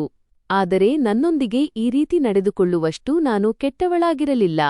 ನನ್ನ ಕಣ್ಣುಗಳಲ್ಲಿ ನೀರು ಬಂದಿತು, ಆದರೆ ನಾನು ಅದನ್ನು ಹರಿಯಲು ಬಿಡಲಿಲ್ಲ, ಏಕೆಂದರೆ ಈಗ ಅತ್ತು ಯಾವುದೇ ಪ್ರಯೋಜನವಿರಲಿಲ್ಲ. ನನ್ನ ಮದುವೆಯಾಯಿತು. ನನ್ನ ಪತಿಯ ಹೆಸರು ಕೇಶವ ಸಿಂಗ್. ನಾನು ಅವರ ಮನೆಗೆ ಹೋದಾಗ ನನ್ನ ಹೃದಯದಲ್ಲಿ ಒಂದು ವಿಚಿತ್ರ ಭಯವಿತ್ತು. ಆದರೆ ನಿಧಾನವಾಗಿ ನನಗೆ ಅರಿವಾಯಿತು, ಅವರು ಕೆಟ್ಟ ಮನುಷ್ಯನಲ್ಲ ಎಂದು. ಅವರು ಒಬ್ಬ ನೇರ ಸಾದಾ ಮನುಷ್ಯರಾಗಿದ್ದರು. ಅವರು ನನ್ನ ಮೇಲೆ ಕಿರುಚುತ್ತಿರಲಿಲ್ಲ. ಅವರು ನನಗೆ ಕೆಟ್ಟದಾಗಿ ಮಾತನಾಡುತ್ತಿರಲಿಲ್ಲ. ಅವರೊಂದಿಗೆ ಜೀವನ ನಡೆಸುವುದು ಕಷ್ಟವಾಗಿತ್ತೇ ಹೊರತು ಅಸಾಧ್ಯವಾಗಿರಲಿಲ್ಲ. ಅವರು ಊಟದ ವಿಷಯದಲ್ಲಿ ನನ್ನನ್ನು ಕಟುವಾಗಿ ಮಾತನಾಡಿಸುತ್ತಿರಲಿಲ್ಲ. ಇದು ಒಂದು ಸಣ್ಣ ವಿಷಯವಿರಬಹುದು, ಆದರೆ ನನ್ನ ಪಾಲಿಗೆ ಇದು ತುಂಬಾ ದೊಡ್ಡದಾಗಿತ್ತು, ಏಕೆಂದರೆ ನಾನು ಯಾವಾಗಲೂ ಪ್ರತಿಯೊಂದು ವಿಷಯಕ್ಕೂ ಬೈಗುಳವನ್ನೇ ಕೇಳಿದ್ದೆ. ಉಳಿದ ಮನೆಯ ಕೆಲಸಗಳನ್ನು ನಾನೇ ಮಾಡಬೇಕಾಗಿತ್ತು. ಅವರದ್ದೇ ಆದ ಕೆಲವು ಕೆಲಸಗಳಿರುತ್ತಿದ್ದವು, ಅವುಗಳನ್ನು ನಾನೇ ನಿಭಾಯಿಸಬೇಕಿತ್ತು. ಆದರೆ ನಾನು ಅವೆಲ್ಲವನ್ನೂ ಒಪ್ಪಿಕೊಂಡಿದ್ದೆ, ಏಕೆಂದರೆ ಈಗ ಇದೇ ನನ್ನ ಜೀವನವಾಗಿತ್ತು. ನಾನು ನನ್ನನ್ನು ಅದಕ್ಕೆ ತಕ್ಕಂತೆ ರೂಪಿಸಿಕೊಂಡಿದ್ದೆ. ನಂತರ ಆ ಮೇಲಿರುವವನು, ದೇವರು, ನನ್ನ ಮೇಲೆ ಕೃಪೆ ತೋರಿದನು ಮತ್ತು ನನ್ನ ಜೀವನದಲ್ಲಿ ಮಗನ ಹುಟ್ಟಿನ ಸಂತೋಷ ಬಂದಿತು. ನಾನು ನನ್ನ ಮಗನನ್ನು ಮೊದಲ ಬಾರಿಗೆ ಮಡಿಲಿಗೆ ತೆಗೆದುಕೊಂಡಾಗ ನನ್ನ ಎಲ್ಲಾ ದೂರುಗಳು ಕೊನೆಗೊಂಡಂತೆ ನನಗೆ ಅನ್ನಿಸಿತು. ನನ್ನ ಜೀವನದಲ್ಲಿ ಒಂದು ಹೊಸ ಬೆಳಕು ಬಂದಂತೆ ಭಾಸವಾಯಿತು. ಆ ಪುಟ್ಟ ಜೀವ ನನ್ನ ಪಾಲಿಗೆ ಎಲ್ಲವೂ ಆಗಿಬಿಟ್ಟಿತು. ಇನ್ನೊಂದೆಡೆ ನನ್ನ ಸಾಕುತಾಯಿ ಕೂಡ ತಮಗೆ ಆಸರೆಯಾಗಲೆಂದು 7 ವರ್ಷದ ಒಬ್ಬ ಹುಡುಗನನ್ನು ದತ್ತು ತೆಗೆದುಕೊಂಡಿದ್ದರು. ಅವರು ಹೇಳುತ್ತಿದ್ದರು, ಇವನೇ ನನ್ನ ಮಗ ಮತ್ತು ನಮ್ಮ ಮನೆಯ ಕುಡಿ, ಚಿರಾಗ್ ಎಂದು. ನನಗೆ ಈ ವಿಷಯದಲ್ಲಿ ಎಲ್ಲಕ್ಕಿಂತ ಹೆಚ್ಚು ಬೇಸರವಾಗಿದ್ದೆಂದರೆ, ನನ್ನ ತಂದೆ ತಮ್ಮ ಸ್ವಂತ ರಕ್ತವಾದ ಮಗಳ ಗೌರವವನ್ನು ಮಾಡಲಿಲ್ಲ ಮತ್ತು ಒಬ್ಬ ಪರಕೀಯ ಮಗುವನ್ನು ನನ್ನ ತಮ್ಮನನ್ನಾಗಿ ಆ ಮನೆಗೆ ಕರೆತಂದು ಅವನನ್ನು ಅಪಾರವಾಗಿ ಪ್ರೀತಿಸುತ್ತಿದ್ದರು. ನನ್ನ ಮಗನ ಜನನದ ನಂತರವೂ ನನ್ನ ಜೀವನ ಸುಲಭವಾಗಲಿಲ್ಲ. ಆದರೆ ನನ್ನೊಳಗೆ ಒಂದು ಹೊಸ ಶಕ್ತಿ ಬಂದಿತ್ತು. ಈಗ ನಾನು ಏಕಾಂಗಿಯಾಗಿರಲಿಲ್ಲ. ನನ್ನ ಬಳಿ ನನ್ನ ಮಗನಿದ್ದನು. ಅವನು ನನ್ನ ಪ್ರತಿಯೊಂದು ಸುಖದುಃಖದ ಆಸರೆಯಾಗಿದ್ದನು. ಅವನಿಗಾಗಿ ನಾನು ಎಲ್ಲವನ್ನೂ ಸಹಿಸಿಕೊಳ್ಳಬಲ್ಲವಳಾಗಿದ್ದೆ. ನನ್ನ ಎಲ್ಲ ಸುಖ ಮತ್ತು ನೋವುಗಳನ್ನು ಅವನ ಕಿರುನಗೆಯ ಹಿಂದೆ ಅಡಗಿಸಿಟ್ಟಿದ್ದೆ. ಆದರೆ ಜೀವನ ಇನ್ನೂ ಕಷ್ಟವಾಗಿಯೇ ಇತ್ತು. ನಾನು ಬದುಕುವುದನ್ನು ಕಲಿತಿದ್ದೆ. ಮೌನವಾಗಿ ಸಹಿಸಿಕೊಳ್ಳುವುದನ್ನು ಕಲಿತಿದ್ದೆ ಮತ್ತು ಪ್ರತಿದಿನವನ್ನು ಹೇಗೋ ಕಳೆಯುವುದನ್ನು ರೂಢಿಸಿಕೊಂಡಿದ್ದೆ. ಏಕೆಂದರೆ ಈಗ ನನ್ನ ಬಳಿ ಬದುಕಲು ಒಂದು ಕಾರಣವಿತ್ತು, ನನ್ನ ಮಗ. ಆದರೆ ಕೆಲವು ಜನರು ಬಹುಶಃ ದುರದೃಷ್ಟವಂತರಿರುತ್ತಾರೆ, ತೀರಾ ನನ್ನಂತೆಯೇ. ನಾನು ಕೂಡ ದುರದೃಷ್ಟವಂತಳಾಗಿದ್ದೆ. ನನ್ನ ಪತಿ ನನ್ನೊಂದಿಗೆ ಚೆನ್ನಾಗಿದ್ದರು, ನನ್ನ ಬಗ್ಗೆ ಕಾಳಜಿ ವಹಿಸುತ್ತಿದ್ದರು. ನಾನು ಅವರಿಗೆ ಮಗನನ್ನು ನೀಡಿದಾಗಿನಿಂದ ಅವರು ನನ್ನನ್ನು ಪ್ರೀತಿಸಲು ಶುರುಮಾಡಿದ್ದರು. ಅವರೊಂದಿಗೆ ಸಮಯ ಚೆನ್ನಾಗಿ ಕಳೆಯುತ್ತಿತ್ತು. ನಾನು ಜೀವನದಲ್ಲಿ ಮೊದಲ ಬಾರಿಗೆ ನೆಮ್ಮದಿಯ ಅರ್ಥವನ್ನು ಅರ್ಥಮಾಡಿಕೊಂಡಿದ್ದೆ. ಅವರ ಮನೆಯಲ್ಲಿ ಕೆಲಸಗಳೇನೋ ತುಂಬಾ ಇರುತ್ತಿದ್ದವು, ಆದರೆ ಮೊದಲು ಇದ್ದಂತಹ ಮನಸ್ಸಿನ ಮೇಲೆ ಅಂತಹ ಭಾರವಿರಲಿಲ್ಲ, ಏಕೆಂದರೆ ಅಲ್ಲಿ ನನ್ನನ್ನು ಯಾರೂ ಕೀಳಾಗಿ ಕಾಣುತ್ತಿರಲಿಲ್ಲ. ಯಾರೂ ನನಗೆ ಚುಚ್ಚುಮಾತುಗಳನ್ನು ಹೇಳುತ್ತಿರಲಿಲ್ಲ. ನಾನು ಮೌನವಾಗಿ ನನ್ನ ದಿನಗಳನ್ನು ಕಳೆಯುತ್ತಿದ್ದೆ ಮತ್ತು ನನ್ನ ಮಗನೊಂದಿಗೆ ಒಂದು ಹೊಸ ಜೀವನವನ್ನು ಕಟ್ಟಿಕೊಳ್ಳುತ್ತಿದ್ದೆ. ನಂತರ ಒಂದು ದಿನ ಅಂತಹ ಸಮಯ ಬಂದಿತು, ಅದು ಎಲ್ಲವನ್ನೂ ಅಂತ್ಯಗೊಳಿಸಿಬಿಟ್ಟಿತು. ಒಂದು ಅಪಘಾತ ಸಂಭವಿಸಿತು ಮತ್ತು ನನ್ನ ಪತಿ ಈ ಲೋಕವನ್ನು ಬಿಟ್ಟು ಹೋದರು. ಆ ದಿನ ನನ್ನ ಜೀವನದ ಅತ್ಯಂತ ಕೆಟ್ಟ ದಿನವಾಗಿತ್ತು. ನನ್ನ ಕಣ್ಣುಗಳ ಮುಂದೆಯೇ ನನ್ನ ಜೀವನ ಚೂರುಚೂರಾಗುವುದನ್ನು ನಾನು ನೋಡಿದೆ. ನಾನು ಮೌನವಾಗಿಬಿಟ್ಟೆ. ಅಳಲು ಸಾಧ್ಯವಾಗಲಿಲ್ಲ, ಮಾತನಾಡಲು ಸಾಧ್ಯವಾಗಲಿಲ್ಲ. ನನ್ನ ಕೈಯಲ್ಲಿ ನನ್ನ 10 ತಿಂಗಳ ಮಗನಿದ್ದನು ಮತ್ತು ನನ್ನ ಎದುರು ನನ್ನ ಆಸರೆ ಶಾಶ್ವತವಾಗಿ ಕಳೆದುಹೋಗಿತ್ತು. ನನ್ನ ಮಗನಿಗೆ ಆಗ ಕೇವಲ 10 ತಿಂಗಳು ವಯಸ್ಸು. ಅವನಿಗೆ ಏನೂ ಅರ್ಥವಾಗುತ್ತಿರಲಿಲ್ಲ. ಅವನು ಕೇವಲ ನನ್ನ ಮಡಿಲಲ್ಲಿ ಅಳುತ್ತಿದ್ದನು ಮತ್ತು ನಾನು ಅವನನ್ನು ಎದೆಗೆ ಅಪ್ಪಿಕೊಂಡು ಕುಳಿತಿದ್ದೆ. ನನ್ನ ಹೃದಯದೊಳಗೆ ಒಂದು ರೀತಿಯ ಶೂನ್ಯತೆ ಉಂಟಾಗಿತ್ತು, ಅದನ್ನು ವಿವರಿಸಲು ಸಾಧ್ಯವಿಲ್ಲ. ಆ ಮನೆಯಲ್ಲಿ ಒಬ್ಬಳೇ ಇರುವುದು ಪ್ರತಿದಿನವೂ 1 ವರ್ಷಕ್ಕೆ ಸಮಾನವಾಗಿರುತ್ತಿತ್ತು. ನಾನು ಮೌನವಾಗಿ ನನ್ನ ಕೋಣೆಯಲ್ಲಿ ಕುಳಿತಿರುತ್ತಿದ್ದೆ. ನನ್ನ ಮಗನನ್ನು ನೋಡುತ್ತಾ ನನ್ನ ಹಣೆಬರಹವನ್ನು ಶಪಿಸುತ್ತಿದ್ದೆ. ಈಗ ನಾನು ಇಲ್ಲಿ ಒಬ್ಬಳೇ ಇರಲು ಸಾಧ್ಯವಿರಲಿಲ್ಲ. ನಾನು ಮತ್ತೆ ನನ್ನ ಮನೆಗೆ ಹೋಗಬೇಕಿತ್ತು, ಅಂದರೆ ನನ್ನ ತಂದೆಯ ಮನೆಗೆ. ನನಗೆ ಬೇರೆ ಯಾವುದೇ ಜಾಗವಿರಲಿಲ್ಲ. ನಾನು ನನ್ನ ಮಗನನ್ನು ಕರೆದುಕೊಂಡು ವಾಪಸ್ ಬಂದೆ. ನನ್ನೊಂದಿಗೆ ನಡೆದಿದ್ದೆಲ್ಲವನ್ನೂ ನೋಡಿ ನನ್ನ ತಂದೆಗೆ ಬೇಸರವಾಯಿತು. ಅವರು ನನ್ನನ್ನು ತಾವೇ ಮನೆಗೆ ಕರೆದುಕೊಂಡು ಬಂದಿದ್ದರು. ಅವರ ಮುಖದಲ್ಲಿ ಕನಿಕರವತ್ತು, ಆದರೆ ಆ ಕನಿಕರ ಹೆಚ್ಚು ಕಾಲ ಉಳಿಯಲಿಲ್ಲ. ಒಂದು ದಿನ ಅವರು ತಮ್ಮ ಪತ್ನಿಯೊಂದಿಗೆ ಮಾತನಾಡುತ್ತಿರುವುದನ್ನು ನಾನು ಕೇಳಿಸಿಕೊಂಡೆ. ಅವರು ಹೇಳುತ್ತಿದ್ದರು, ನನ್ನ ಮಗಳು ವಾಪಸ್ ಬಂದಿದ್ದಾಳೆ, ಮತ್ತೆ ಮನೆಯ ಕೆಲಸಗಳನ್ನು ಮಾಡುತ್ತಾಳೆ. ನಿನಗೆ ಯಾವುದೇ ತೊಂದರೆಯಾಗುವುದಿಲ್ಲ. ನೀನು ಕೇವಲ ನಮ್ಮ ಮಗನ ಕಾಳಜಿ ವಹಿಸು, ಅವಳು ಎಲ್ಲವನ್ನೂ ಸಂಭಾಳಿಸುತ್ತಾಳೆ. ತಂದೆಯ ಮಾತನ್ನು ಕೇಳಿ ನನ್ನ ಹೃದಯಕ್ಕೆ ಚುಚ್ಚಿದಂತಾಯಿತು. ನನ್ನನ್ನು ಇಲ್ಲಿಗೆ ಏಕೆ ಕರೆತರಲಾಗಿದೆ ಎಂಬುದು ನನಗೆ ಅರ್ಥವಾಯಿತು. ಸಾಕುತಾಯಿ ಮೌನವಾಗಿ ಅವರ ಮಾತುಗಳನ್ನು ಕೇಳುತ್ತಿದ್ದರು. ನಂತರ ಅವರು ಯಾವುದೇ ಆಕ್ಷೇಪ ವ್ಯಕ್ತಪಡಿಸಲಿಲ್ಲ, ಏಕೆಂದರೆ ಅವರಿಗೆ ಮತ್ತೆ ಒಬ್ಬ ಕೆಲಸದವಳು ಸಿಕ್ಕಿದ್ದಳು. ಸಾಕುತಾಯಿ ಮತ್ತೆ ನನ್ನನ್ನು ಪಡೆದಿದ್ದಕ್ಕೆ ಸಂತೋಷವಾಗಿರುವಂತಿದ್ದರು. ಈಗ ಅವರು ಮೊದಲಿಗಿಂತಲೂ ಹೆಚ್ಚು ಕಠಿಣವಾಗಿದ್ದರು. ಅವರು ನನ್ನಿಂದ ಬೆಳಿಗ್ಗೆಯಿಂದ ರಾತ್ರಿಯವರೆಗೆ ಕೆಲಸ ಮಾಡಿಸುತ್ತಿದ್ದರು ಮತ್ತು ಜೊತೆಜೊತೆಗೆ ಚುಚ್ಚುಮಾತುಗಳನ್ನು ಆಡುತ್ತಲೇ ಇರುತ್ತಿದ್ದರು. ನಾನು ನನ್ನ ಮಗನನ್ನು ಕೆಲವೊಮ್ಮೆ ಕೋಣೆಯಲ್ಲಿ ಮಲಗಿಸಿ ಕೆಲಸ ಮಾಡುತ್ತಿದ್ದೆ, ಕೆಲವೊಮ್ಮೆ ಅವನನ್ನು ಅಡುಗೆ ಮನೆಗೆ ಕರೆದುಕೊಂಡು ಹೋಗಿ ನಿಲ್ಲುತ್ತಿದ್ದೆ.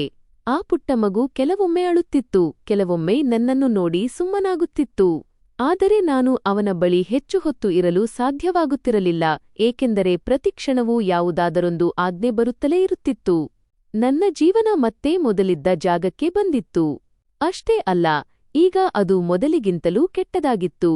ಮೊದಲು ನಾನು ನನಗಾಗಿ ಸಹಿಸಿಕೊಳ್ಳುತ್ತಿದ್ದೆ, ಆದರೆ ಈಗ ನನ್ನೊಂದಿಗೆ ನನ್ನ ಮಗನೂ ಇದ್ದನು. ಅವನನ್ನು ಯಾರೂ ಸರಿಯಾಗಿ ನೋಡಿಕೊಳ್ಳುತ್ತಿರಲಿಲ್ಲ. ಅವನೀಗ ಕೇವಲ ಹಾಲು ಕುಡಿಯುವ ಮಗುವಾಗಿರಲಿಲ್ಲ. ಅವನಿಗೆ ತಿನ್ನಲು ಕುಡಿಯಲು ಆಹಾರದ ಅವಶ್ಯಕತೆಯಿತ್ತು, ಪ್ರೀತಿ ಮಮತೆಯ ಅವಶ್ಯಕತೆಯಿತ್ತು. ಆದರೆ ಅವನಿಗೆ ಈ ಮನೆಯಲ್ಲಿ ಯಾವುದೇ ಸ್ಥಾನವಿರಲಿಲ್ಲ. ಸಾಕುತಾಯಿ ನನ್ನೆದುರೇ ತಮ್ಮ ಮಗನಿಗೆ ಹಣ್ಣು ಹಂಪಲುಗಳನ್ನು ತಿನ್ನಿಸುತ್ತಿದ್ದರು. ಅವರು ಅವನಿಗೆ ತಮ್ಮ ಮಗನಿಗೆ ಉತ್ತಮವಾದ ಆಹಾರವನ್ನು ತಯಾರಿಸುತ್ತಿದ್ದರು. ಮಾರುಕಟ್ಟೆಯಿಂದ ಹೊಸ ವಸ್ತುಗಳನ್ನು ತರಿಸುತ್ತಿದ್ದರು. ಅವರ ಮಗ ದೊಡ್ಡವನಾಗಿದ್ದ ಮತ್ತು ನನ್ನ ಮಗು ಚಿಕ್ಕದಾಗಿತ್ತು. ಆದರೂ ಸಹ ನನಗೆ ಈ ವ್ಯತ್ಯಾಸವು ಭೂಮಿ ಮತ್ತು ಆಕಾಶದ ನಡುವಿನ ಅಂತರದಂತೆ ಅನ್ನಿಸುತ್ತಿತ್ತು. ಅವರು ತಮ್ಮ ಮಗನಿಗೆ ಪ್ರೀತಿಯಿಂದ ಉಣಿಸುತ್ತಿದ್ದರು ಮತ್ತು ನನ್ನ ಮಗ ಒಂದು ಮೂಲೆಯಲ್ಲಿ ಕುಳಿತು ನನ್ನನ್ನೇ ನೋಡುತ್ತಿರುತ್ತಿದ್ದನು. ಅವನ ಕಣ್ಣುಗಳಲ್ಲಿ ಒಂದು ಪ್ರಶ್ನೆಯಿರುತ್ತಿತ್ತು, ಅದಕ್ಕೆ ನಾನು ಎಂದಿಗೂ ಉತ್ತರ ನೀಡಲು ಸಾಧ್ಯವಾಗಲೇ ಇಲ್ಲ. ನಾನು ಯಾವಾಗಲಾದರೂ ಅವನಿಗಾಗಿ ಏನನ್ನಾದರೂ ಕೇಳಿದರೆ ಸಾಕುತಾಯಿ ಹೇಳುತ್ತಿದ್ದರು, ಮನೆಯಲ್ಲಿ ಎಲ್ಲರಿಗಾಗಿ ಪದಾರ್ಥಗಳು ಬರುವುದಿಲ್ಲ, ನೀನು ನಿನ್ನ ಮಗನಿಗೆ ಕಡಿಮೆ ತಿನ್ನುವ ಅಭ್ಯಾಸ ಮಾಡಿಸು ಎಂದು. ಅವರ ಮಾತುಗಳು ನನ್ನ ಹೃದಯವನ್ನು ಚೂರುಚೂರು ಮಾಡುತ್ತಿದ್ದವು. ನಾನು ನನ್ನ ಮಗನನ್ನು ಮಡಿಲಿಗೆ ಹಾಕಿಕೊಂಡು ಅವನನ್ನು ಸಮಾಧಾನಪಡಿಸುತ್ತಿದ್ದೆ ಮತ್ತು ಒಂದು ದಿನ ಎಲ್ಲವೂ ಸರಿಯಾಗುತ್ತದೆ ಎಂದು ನನಗೆ ನಾನೇ ಹೇಳಿಕೊಳ್ಳುತ್ತಿದ್ದೆ. ಬಟ್ಟೆಗಳ ವಿಷಯದಲ್ಲೂ ಇದೇ ಪರಿಸ್ಥಿತಿಯಾಗಿತ್ತು. ಸಾಕುತಾಯಿ ತನ್ನ ಮಗನಿಗಾಗಿ ಹೊಸ ಬಟ್ಟೆಗಳನ್ನು ತರುತ್ತಿದ್ದರು ಮತ್ತು ಅವನಿಗೆ ಸ್ವಚ್ಛವಾದ ಬಣ್ಣದ ಬಟ್ಟೆಗಳನ್ನು ಹಾಕುತ್ತಿದ್ದರು. ತಂದೆಯವರು ನನ್ನ ಮಗನಿಗಾಗಿ ತುಂಬಾ ಅಗ್ಗದ ಮತ್ತು ಕಳಪೆ ಗುಣಮಟ್ಟದ ಬಟ್ಟೆಗಳನ್ನು ತರುತ್ತಿದ್ದರು. ಅದರ ಮೇಲೂ ನಾನು ಸಾಕುತಾಯಿಯಿಂದ 100 ಬಾರಿ ಮಾತುಗಳನ್ನು ಕೇಳಬೇಕಾಗಿತ್ತು. ನಾವು ನಿನ್ನ ಮಗನಿಗೆ ಹೊಸ ಬಟ್ಟೆಗಳನ್ನು ನೀಡಿ ನಿನ್ನ ಮೇಲೆ ಉಪಕಾರ ಮಾಡಿದ್ದೇವೆ ಎಂದು. ಅವರ ಪ್ರತಿಯೊಂದು ಶಬ್ದದಲ್ಲೂ ಚುಚ್ಚುಮಾತು ಇರುತ್ತಿತ್ತು. ನಾನು ಅವರ ಉಪಕಾರದ ಮೇಲೆ ಬದುಕುತ್ತಿದ್ದೇನೆ ಎಂದು ಅವರು ನನಗೆ ನೆನಪಿಸುತ್ತಿರುವಂತೆ ಇರುತ್ತಿತ್ತು. ನನ್ನ ಮಗ ಕೆಲವೊಮ್ಮೆ ಆ ಬಟ್ಟೆಗಳಲ್ಲಿ ಅಸ್ವಸ್ಥನಾಗುತ್ತಿದ್ದನು, ಏಕೆಂದರೆ ಅದು ಕಳಪೆ ಬಟ್ಟೆಯಾದ್ದರಿಂದ ಅವನ ಮೈಗೆ ಚುಚ್ಚುತ್ತಿತ್ತು. ಆದರೆ ನನ್ನ ಬಳಿ ಬೇರೆ ದಾರಿಯೇ ಇರಲಿಲ್ಲ. ನಾನು ಅದನ್ನೇ ಅವನಿಗೆ ತೊಡಿಸುತ್ತಿದ್ದೆ ಮತ್ತು ಅವನ ಮುಖವನ್ನೇ ನೋಡುತ್ತಿರುತ್ತಿದ್ದೆ. ಪ್ರತಿ ಕ್ಷಣವೂ ನನ್ನ ಹೃದಯ ಒಡೆದು ಹೋಗುತ್ತಿತ್ತು. ಮನೆಯ ಕೆಲಸಗಳು ಹೆಚ್ಚಾಗುತ್ತಲೇ ಇದ್ದವು ಮತ್ತು ನನ್ನ ಬಳಿ ಸಮಯ ಕಡಿಮೆಯಾಗುತ್ತಿತ್ತು. ನಾನು ಬೆಳಿಗ್ಗೆ ಕತ್ತಲಿರುವಾಗಲೇ ಎದ್ದೇಳುತ್ತಿದ್ದೆ ಮತ್ತು ರಾತ್ರಿ ತಡವಾಗುವವರೆಗೂ ಕೆಲಸ ಮಾಡುತ್ತಲೇ ಇರುತ್ತಿದ್ದೆ. ನನ್ನ ಕೈಗಳು ಒರಟಾಗಿದ್ದವು, ಕಾಲುಗಳು ಊದಿಕೊಳ್ಳುತ್ತಿದ್ದವು, ಆದರೆ ನಾನು ನಿಲ್ಲಲಿಲ್ಲ, ಏಕೆಂದರೆ ನಾನು ನನ್ನ ಮಗನಿಗಾಗಿ ಬದುಕಬೇಕಿತ್ತು. ಕೆಲವೊಮ್ಮೆ ನನ್ನ ಮಗ ಹಸಿವಿನಿಂದ ಅಳುತ್ತಿದ್ದನು ಮತ್ತು ನಾನು ಕೆಲಸದಲ್ಲಿ ಮಗ್ನಳಾಗಿರುತ್ತಿದ್ದೆ. ನಾನು ಅವನ ಬಳಿ ಓಡುತ್ತಾ ಹೋಗುತ್ತಿದ್ದೆ, ಅವನನ್ನು ಎತ್ತಿಕೊಳ್ಳುತ್ತಿದ್ದೆ. ಆದರೆ ತಕ್ಷಣವೇ ಹಿಂದಿನಿಂದ ಧ್ವನಿ ಬರುತ್ತಿತ್ತು, ಕೆಲಸ ಬಿಟ್ಟು ಕುಳಿತುಬಿಟ್ಟಿದ್ದಾಳೆ ನೋಡಿ ಎಂದು. ನಾನು ಹೃದಯದ ಮೇಲೆ ಕಲ್ಲು ಇಟ್ಟುಕೊಂಡು ಅವನನ್ನು ವಾಪಸ್ ಕೆಳಗಿಳಿಸಿ ಮತ್ತೆ ಕೆಲಸಕ್ಕೆ ಹೋಗುತ್ತಿದ್ದೆ. ನನ್ನ ಜೀವನವು ಒಂದು ಸುಳಿಯಲ್ಲಿ ಸಿಕ್ಕಿಕೊಂಡಿತ್ತು, ಅದರಿಂದ ಹೊರಬರಲು ಯಾವುದೇ ದಾರಿ ಕಾಣಿಸುತ್ತಿರಲಿಲ್ಲ. ಪ್ರತಿದಿನವೂ ಅದೇ ಕೆಲಸ, ಅದೇ ಮಾತುಗಳು, ಅದೇ ಚುಚ್ಚುಮಾತುಗಳು ಮತ್ತು ಅದೇ ಕಣ್ಣೀರು. ಆದರೆ ಈಗ ನನ್ನ ಕಣ್ಣೀರು ಕೂಡ ಬತ್ತಿಹೋಗಿತ್ತು. ನಾನು ಅಳುವುದನ್ನೇ ಬಿಟ್ಟುಬಿಟ್ಟಿದ್ದೆ, ಏಕೆಂದರೆ ನನ್ನ ಕಣ್ಣೀರಿಗೆ ಯಾವುದೇ ಬೆಲೆಯಿಲ್ಲ ಎಂದು ನನಗೆ ಅನ್ನಿಸಿತ್ತು. ರಾತ್ರಿ ನಾನು ನನ್ನ ಮಗನನ್ನು ಎದೆಗೆ ಅಪ್ಪಿಕೊಂಡು ಮಲಗುವಾಗ ಅವನ ತಲೆ ಸವರುತ್ತಿದ್ದೆ ಮತ್ತು ಅವನ ಜೀವನ ನನ್ನಂತಾಗಬಾರದು ಎಂದು ಮನಸ್ಸಿನಲ್ಲಿಯೇ ಪ್ರಾರ್ಥಿಸುತ್ತಿದ್ದೆ. ನಾನು ಅನುಭವಿಸುತ್ತಿರುವ ಈ ನೋವನ್ನು ಅವನು ಎಂದಿಗೂ ಅನುಭವಿಸಬಾರದು, ಅವನು ಎಂದಿಗೂ ಯಾರ ಉಪಕಾರದ ಮೇಲೆ ಬದುಕಬಾರದು ಎಂದುಕೊಳ್ಳುತ್ತಿದ್ದೆ. ಆದರೆ ಇದೆಲ್ಲವೂ ಕೇವಲ ಪ್ರಾರ್ಥನೆಯಾಗಿತ್ತು.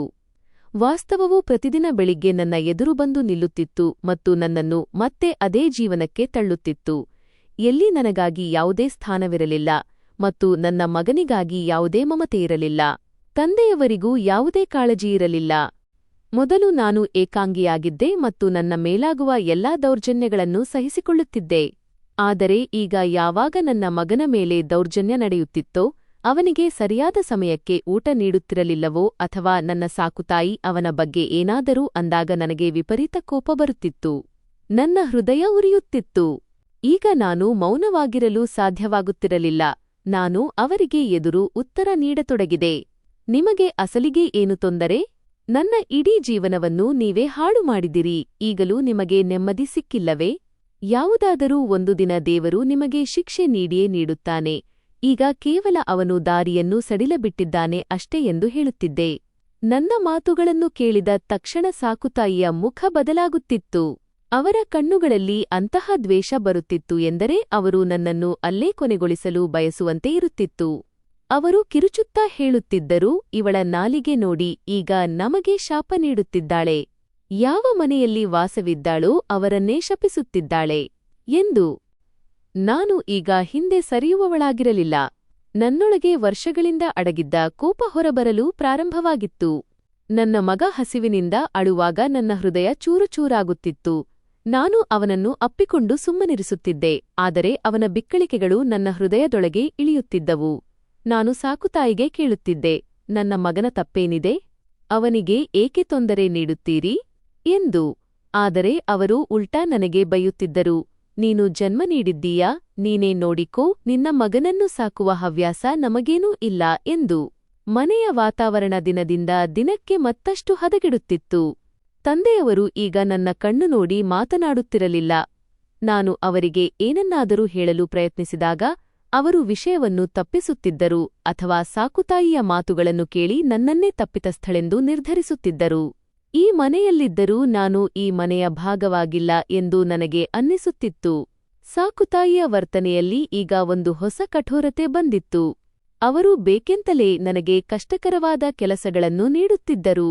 ಅವರು ನನ್ನನ್ನು ಪೂರ್ತಿ ದಣಿಯುವಂತೆ ಮಾಡಲು ಬಯಸಿದ್ದರು. ನಾನು ಒಡೆದು ಹೋಗಿ ಸೋಲೊಪ್ಪಿಕೊಳ್ಳಬೇಕೆಂದು ಅವರು ಬಯಸಿದ್ದರು. ಆದರೆ ನಾನು ನನ್ನ ಮಗನಿಗಾಗಿ ಗಟ್ಟಿಯಾಗಿ ನಿಂತಿದ್ದೆ. ನಾನು ಪ್ರತಿಯೊಂದು ನೋವನ್ನು ಸಹಿಸಿಕೊಳ್ಳುತ್ತಿದ್ದೆ. ಒಂದು ದಿನ ಅವರು ನನ್ನ ಎದುರಿಗೆ ನನ್ನ ಮಗನನ್ನು ತಳ್ಳಿದರು ಮತ್ತು ಅವನು ನೆಲದ ಮೇಲೆ ಬಿದ್ದು ಅಳಲು ಪ್ರಾರಂಭಿಸಿದನು. ಆ ಕ್ಷಣದಲ್ಲಿ ನನ್ನೊಳಗೆ ಬೆಂಕಿ ಹೊತ್ತಿಕೊಂಡಂತಾಯಿತು. ನಾನು ಕೂಡಲೇ ನನ್ನ ಮಗನನ್ನು ಎತ್ತಿಕೊಂಡೆ ಮತ್ತು ಸಾಕುತಾಯಿಯ ಕಡೆಗೆ ನೋಡಿದೆ. ನನ್ನ ಕಣ್ಣುಗಳಲ್ಲಿ ಕಣ್ಣೀರೂ ಇತ್ತು ಮತ್ತು ಕೋಪವೂ ಇತ್ತು. ನಾನು ಹೇಳಿದೆ, ಇನ್ನೊಮ್ಮೆ ನನ್ನ ಮಗನ ಮೇಲೆ ಕೈ ಹಾಕಿದರೆ ನಾನು ಸಹಿಸುವುದಿಲ್ಲ. ಇನ್ನು ಸಾಕು, ಇಷ್ಟೇ ಸಾಕು. ನನ್ನ ಧ್ವನಿ ನಡುಗುತ್ತಿತ್ತು, ಆದರೆ ಅದರಲ್ಲಿ ಒಂದು ಕಠೋರತೆಯಿತ್ತು. ಅದು ಬಹುಶಃ ಮೊದಲೆಂದೂ ಇರಲಿಲ್ಲ. ಸಾಕುತಾಯಿ ಚುಚ್ಚುಮಾತಿನ ಧಾಟಿಯಲ್ಲಿ ನಗುತ್ತಾ ಹೇಳಿದರು, ಏನು ಮಾಡಬಲ್ಲೆ ನೀನು? ನಿನ್ನ ಹತ್ತಿರ ಏನಿದೆ? ನೀನು ಸ್ವತಃ ನಮ್ಮ ಉಪಕಾರದ ಮೇಲೆ ಬದುಕುತ್ತಿದ್ದೀಯಾ? ನಮ್ಮ ಮನೆಯಲ್ಲಿ ವಾಸವಿದ್ದೀಯಾ? ಅವರ ಮಾತುಗಳು ನನ್ನ ಹೃದಯಕ್ಕೆ ಚುಚ್ಚಿದವು. ಆದರೆ ಈ ಬಾರಿ ನಾನು ಸುಮ್ಮನಿರಲಿಲ್ಲ. ನಾನು ಹೇಳಿದೆ, ಮೇಲಿರುವವನು ಎಲ್ಲವನ್ನೂ ನೋಡುತ್ತಿದ್ದಾನೆ. ಒಂದು ದಿನ ನಿನಗೆ ನಿನ್ನ ಕರ್ಮಗಳ ಶಿಕ್ಷೆ ಖಂಡಿತವಾಗಿಯೂ ಸಿಗುತ್ತದೆ. ಆ ದಿನದಿಂದ ಅವರ ದ್ವೇಷ ಇನ್ನೂ ಹೆಚ್ಚಾಯಿತು. ಅವರು ನನ್ನನ್ನು ಯಾವಾಗಲೂ ಶತ್ರುವಿನಂತೆ ನೋಡುತ್ತಿದ್ದರು. ಈಗ ಅವರ ಮನಸ್ಸಿನಲ್ಲಿ ಒಂದೇ ವಿಷಯವಿತ್ತು, ಅದು ನನ್ನನ್ನು ಈ ಮನೆಯಿಂದ ಹೊರಹಾಕುವುದು. ಆದರೆ ನನ್ನನ್ನು ನೇರವಾಗಿ ಹೊರಹಾಕುವುದು ಸುಲಭವಲ್ಲ ಎಂದು ಅವರಿಗೆ ತಿಳಿದಿತ್ತು. ಆದ್ದರಿಂದ ಅವರು ಒಂದು ಅವಕಾಶಕ್ಕಾಗಿ ಕಾಯುತ್ತಿದ್ದರು. ನಾನು ಆಗಾಗ ಅವರು ಫೋನ್ನಲ್ಲಿ ಯಾರೊಂದಿಗೋ ಮಾತನಾಡುತ್ತಿರುವುದನ್ನು ಕೇಳಿಸಿಕೊಳ್ಳುತ್ತಿದ್ದೆ. ಅವರು ಸಣ್ಣ ಧ್ವನಿಯಲ್ಲಿ ಏನೋ ಸಂಚು ರೂಪಿಸುತ್ತಿದ್ದರು. ಅವರು ಹೇಳುತ್ತಿದ್ದ ಮಾತುಗಳು ನನಗೆ ಪೂರ್ತಿಯಾಗಿ ಅರ್ಥವಾಗುತ್ತಿರಲಿಲ್ಲ. ಆದರೆ ಅವರ ನಡವಳಿಕೆಯಿಂದ ಅವರು ಏನೋ ದೊಡ್ಡದನ್ನು ಮಾಡಲು ಹೊರಟಿದ್ದಾರೆ ಎಂದು ಅನ್ನಿಸುತ್ತಿತ್ತು. ಅವರು ನನ್ನನ್ನು ಮೊದಲು ಹೊರಹಾಕಿದಂತೆ ಸುಮ್ಮನೆ ಕಳುಹಿಸಲು ಬಯಸಿರಲಿಲ್ಲ. ಬದಲಾಗಿ ನಾನು ಬೀದಿಗಳಲ್ಲಿ ಅಪಮಾನಕ್ಕೊಳಗಾಗಬೇಕು, ಜಲೀಲ್ ಆಗಬೇಕು ಎಂದು ಅವರು ಬಯಸಿದ್ದರು. ಜನರು ನನ್ನನ್ನು ನೋಡಿ ಬೆರಳು ತೋರಿಸಬೇಕು ಎಂದು ಅವರು ಅಂದುಕೊಂಡಿದ್ದರು. ನನ್ನ ಹೆಸರೂ ಹಾಳಾಗಬೇಕು ಮತ್ತು ನಾನು ಎಲ್ಲೂ ಇಲ್ಲದಂತಾಗಬೇಕು ಎಂದು ಅವರು ಬಯಸಿದ್ದರು. ಇದನ್ನು ಯೋಚಿಸಿದಾಗ ನನ್ನ ಮೈಯಲ್ಲಿ ನಡುಕ ಉಂಟಾಗುತ್ತಿತ್ತು. ನಾನು ನನ್ನ ಮಗನನ್ನು ನನ್ನೊಂದಿಗೆ ಅಪ್ಪಿಕೊಳ್ಳುತ್ತಿದ್ದೆ ಮತ್ತು ನನಗೆ ಏನಾದರೂ ಆದರೆ ಇವನ ಕಥೆಯೇನು ಎಂದು ಯೋಚಿಸುತ್ತಿದ್ದೆ. ನಾನು ರಾತ್ರಿಗಳೆಲ್ಲ ಎಚ್ಚರವಾಗಿರುತ್ತಿದ್ದೆ. ಪ್ರತಿಯೊಂದು ಸಣ್ಣ ಶಬ್ದಕ್ಕೂ ಬೆಚ್ಚಿಬೀಳುತ್ತಿದ್ದೆ. ಹೆಜ್ಜೆಯ ಪ್ರತಿಯೊಂದು ಸದ್ದು ನನ್ನನ್ನು ಹೆದರಿಸುತ್ತಿತ್ತು. ಮನೆಯೊಳಗೆ ಒಂದು ವಿಚಿತ್ರ ಭಯ ಹರಡಿತ್ತು. ನಾನು ಯಾವಾಗಲೂ ಎಚ್ಚರಿಕೆಯಿಂದ ಇರುತ್ತಿದ್ದೆ. ನಾನು ಯಾರೊಂದಿಗೂ ಹೆಚ್ಚಾಗಿ ಮಾತನಾಡುತ್ತಿರಲಿಲ್ಲ. ನಾನು ಕೇವಲ ನನ್ನ ಕೆಲಸದಲ್ಲಿ ತೊಡಗಿಸಿಕೊಂಡಿರುತ್ತಿದ್ದೆ ಮತ್ತು ನನ್ನ ಮಗನ ಬಗ್ಗೆ ಕಾಳಜಿ ವಹಿಸುತ್ತಿದ್ದೆ. ಆದರೆ ಮನಸ್ಸಿನೊಳಗೆ ಒಂದು ಭಯ ಕುಳಿತುಬಿಟ್ಟಿತ್ತು, ಯಾವಾಗ ಏನು ಸಂಭವಿಸುವುದೋ ಎಂದು. ಕೆಲವೊಮ್ಮೆ ನಾನು ಕನ್ನಡಿಯ ಮುಂದೆ ನಿಂತು ನನ್ನನ್ನು ನಾನು ನೋಡಿಕೊಳ್ಳುತ್ತಿದ್ದೆ. ನನ್ನ ಕಣ್ಣುಗಳಲ್ಲಿ ಮೊದಲೂ ಇದ್ದಂತಹ ಮುಗ್ಧತೆ ಇರಲಿಲ್ಲ. ಈಗ ಅಲ್ಲಿ ಕೇವಲ ಭಯ, ಆಯಾಸ ಮತ್ತು ಅಸಹಾಯಕತೆ ಮಾತ್ರ ಇತ್ತು. ನಾನು ನನಗೆ ನಾನೇ ಪ್ರಶ್ನಿಸಿಕೊಳ್ಳುತ್ತಿದ್ದೆ, ನನ್ನ ಜೀವನ ಯಾವಾಗಲೂ ಹೀಗೆಯೇ ಇರುತ್ತದೆಯೇ? ನನಗೆ ಎಂದಿಗೂ ನೆಮ್ಮದಿ ಸಿಗುವುದಿಲ್ಲವೇ? ಎಂದು. ಸಾಕುತಾಯಿಯ ಕಣ್ಣುಗಳು ಸದಾ ನನ್ನ ಮೇಲೆಯೇ ಇರುತ್ತಿದ್ದವು. ಅವರು ನನ್ನ ಪ್ರತಿಯೊಂದು ಚಲನವಲನದ ಮೇಲೆ ಕಣ್ಣಿಟ್ಟಿದ್ದರು. ಏನಾದರೂ ಒಂದು ಅವಕಾಶಕ್ಕಾಗಿ ಕಾಯುತ್ತಿರುವಂತೆ ಅವರಿರುತ್ತಿದ್ದರು. ನಾನು ಯಾವುದಾದರೂ ತಪ್ಪು ಮಾಡಲಿ ಮತ್ತು ಅದನ್ನೇ ನೆಪವಾಗಿಟ್ಟುಕೊಂಡು ನನ್ನನ್ನು ಕೊನೆಗೊಳಿಸಬೇಕು ಎಂದು ಅವರು ಬಯಸಿದ್ದರು. ನಾನು ನನ್ನ ಮಗನನ್ನು ನೋಡಿದಾಗ ಅವನನ್ನು ಇದೆಲ್ಲದರಿಂದ ದೂರ ಕರೆದುಕೊಂಡು ಹೋಗಬೇಕು ಎಂಬ ಆಸೆ ಮಾತ್ರ ನನ್ನಲ್ಲಿ ಹುಟ್ಟುತ್ತಿತ್ತು. ಆದರೆ ನನ್ನ ಬಳಿ ಯಾವುದೇ ಜಾಗವಾಗಲಿ ಅಥವಾ ಆಸರೆಯಾಗಲಿ ಇರಲಿಲ್ಲ. ನಾನು ಇದೇ ಮನೆಯಲ್ಲಿ ಸೆರೆಯಾಗಿದ್ದೆ. ಅಲ್ಲಿ ಪ್ರತಿದಿನವೂ ನನಗೆ ಒಂದು ಹೊಸ ಪರೀಕ್ಷೆಯಾಗಿ ಬರುತ್ತಿತ್ತು. ಈಗ ನನಗೆ ಪ್ರತಿ ಕ್ಷಣವೂ ನನ್ನೊಂದಿಗೆ ಏನಾಗಬಹುದು ಎಂಬ ಭಯ ಕಾಡುತ್ತಿತ್ತು. ಸಾಕುತಾಯಿ ತಮ್ಮ ಕೆಟ್ಟ ಇರಾದೆಗಳಲ್ಲಿ ಯಾವಾಗಲೂ ಯಶಸ್ವಿಯಾಗುತ್ತಾರೆ ಎಂದು ನನಗೆ ತಿಳಿದಿತ್ತು ಮತ್ತು ಈ ಬಾರಿಯೂ ಅವರು ಏನಾದರೂ ಮಾಡಿ ನನ್ನ ಜೀವನವನ್ನು ಮತ್ತಷ್ಟು ಕತ್ತಲೆಗೆ ತಳ್ಳುತ್ತಾರೆ ಎಂದು ಅನ್ನಿಸುತ್ತಿತ್ತು. ನಾನು ಪ್ರತಿಕ್ಷಣವೂ ಇದೇ ಭಯದೊಂದಿಗೆ ಬದುಕುತ್ತಿದ್ದೆ ಮತ್ತು ನನ್ನ ಮಗನನ್ನು ಎದೆಗೆ ಅಪ್ಪಿಕೊಂಡು ಬರುವ ಕಾಲ ನನ್ನ ಪಾಲಿಗೆ ಏನನ್ನು ತರಬಹುದು ಎಂದು ಯೋಚಿಸುತ್ತಿದ್ದೆ. ಒಂದು ದಿನ ತಂದೆಯವರು ಸಾಕುತಾಯಿಗೆ ಉತ್ತರ ನೀಡಿದರು, ನನ್ನ ಮಗಳು ಮನೆಯಲ್ಲೇ ಇರುತ್ತಾಳೆ. ಅವಳು ಮನೆಯ ಎಲ್ಲಾ ಕೆಲಸಗಳನ್ನು ಮಾಡುತ್ತಾಳೆ. ಅವಳಿಗೂ ಒಬ್ಬ ಪುಟ್ಟ ಮಗುವಿದೆ. ನೀನು ಅವನ ಬಗ್ಗೆ ಕಾಳಜಿ ವಹಿಸು. ನಿನ್ನ ಹೃದಯದಲ್ಲಿ ಅವಳ ಬಗ್ಗೆ ಸ್ವಲ್ಪವಾದರೂ ಮೃದುತ್ವ ಇರಲಿ ಎಂದು ಹೇಳಿದರು. ಅಷ್ಟೇ ಹೇಳಿದ್ದಕ್ಕೆ ಸಾಕುತಾಯಿ ಮತ್ತೆ ಪ್ರಾರಂಭಿಸಿದರು ಮತ್ತು ಅವರು ತಂದೆಯ ಜೊತೆ ಜಗಳವಾಡಲು ಶುರು ಮಾಡಿದರು. ನೀವು ಏಕೆ ನಿಮ್ಮ ಮಗಳ ಪರವಾಗಿ ಮಾತನಾಡುತ್ತಿದ್ದೀರಿ ಎಂದು. ಸಾಕುತಾಯಿಯ ಮುಖದಲ್ಲಿ ಕೋಪ ಸ್ಪಷ್ಟವಾಗಿತ್ತು. ಅವಳ ಕಣ್ಣುಗಳು ಕೆಂಪಾಗಿದ್ದವು. ಅವಳು ಇದ್ದಕ್ಕಿದ್ದಂತೆ ಗದ್ದಲ ಎಬ್ಬಿಸಿ ಕಿರುಚುತ್ತಾ ಹೇಳತೊಡಗಿದಳು, ಈಗ ನೆನಪಿಟ್ಟುಕೊಳ್ಳಿ, ಈ ಮನೆಯಲ್ಲಿ ನಿಮ್ಮ ಮಗಳಿರಬೇಕು, ಇಲ್ಲವೇ ನಾನೂ ಇರಬೇಕು. ಬೆಳಿಗ್ಗೆಯಿಂದ ಸಾಕುತಾಯಿ ನನ್ನಿಂದ ಮನೆಯ ಎಲ್ಲಾ ಬಟ್ಟೆಗಳನ್ನು ತೊಳೆಯುವಂತೆ ಮಾಡಿದ್ದರು. ಇಂದು ಹವಾಮಾನ ಕೂಡ ತಣ್ಣಗಿತ್ತು ಮತ್ತು ನನಗೆ ಮೊದಲೇ ಜ್ವರ ಬರುತ್ತಿತ್ತು. ನನ್ನ ಕೈಗಳು ಮರಗಟ್ಟಿದ್ದವು, ಸುನ್ ಆಗಿದ್ದವು. ನೀರು ತುಂಬಾ ತಣ್ಣಗಿತ್ತು ಮತ್ತು ಬಟ್ಟೆ ತೊಳೆಯುವಾಗ ನನ್ನ ಬೆರಳುಗಳು ನೋವಿನಿಂದ ನಡುಗುತ್ತಿದ್ದವು. ಆದರೆ ನಾನು ಏನೂ ಮಾತನಾಡಲಿಲ್ಲ. ಮೌನವಾಗಿ ಕೆಲಸ ಮಾಡುತ್ತಿದ್ದೆ, ಏಕೆಂದರೆ ನಾನು ಏನಾದರೂ ಮಾತನಾಡಿದರೆ ವಿಷಯ ದೊಡ್ಡದಾಗುತ್ತದೆ ಎಂದು ನನಗೆ ತಿಳಿದಿತ್ತು. ಆದರೆ ಈಗ ಅವರು ತಂದೆಯವರಿಗೆ ಅಂತಿಮ ಮಾತನ್ನು ಹೇಳಿದ್ದರು.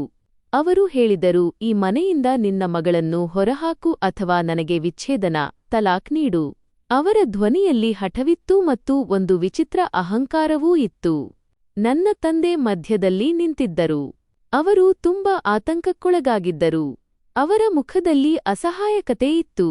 ಅವರು ಒಂದು ಕ್ಷಣ ನನ್ನನ್ನು ನೋಡುತ್ತಿದ್ದರು, ಮತ್ತೆ ತಮ್ಮ ಪತ್ನಿಯ ಕಡೆಗೆ ನೋಡುತ್ತಿದ್ದರು. ಅವರು ಏನನ್ನೂ ಹೇಳಲು ಸಾಧ್ಯವಾಗುತ್ತಿರಲಿಲ್ಲ. ಇದ್ದಕ್ಕಿದ್ದಂತೆ ಸಾಕುತಾಯಿ ನನ್ನ ತೋಳನ್ನು ಹಿಡಿದು ಬಾಗಿಲಿನ ಕಡೆಗೆ ತಳ್ಳಿದರು.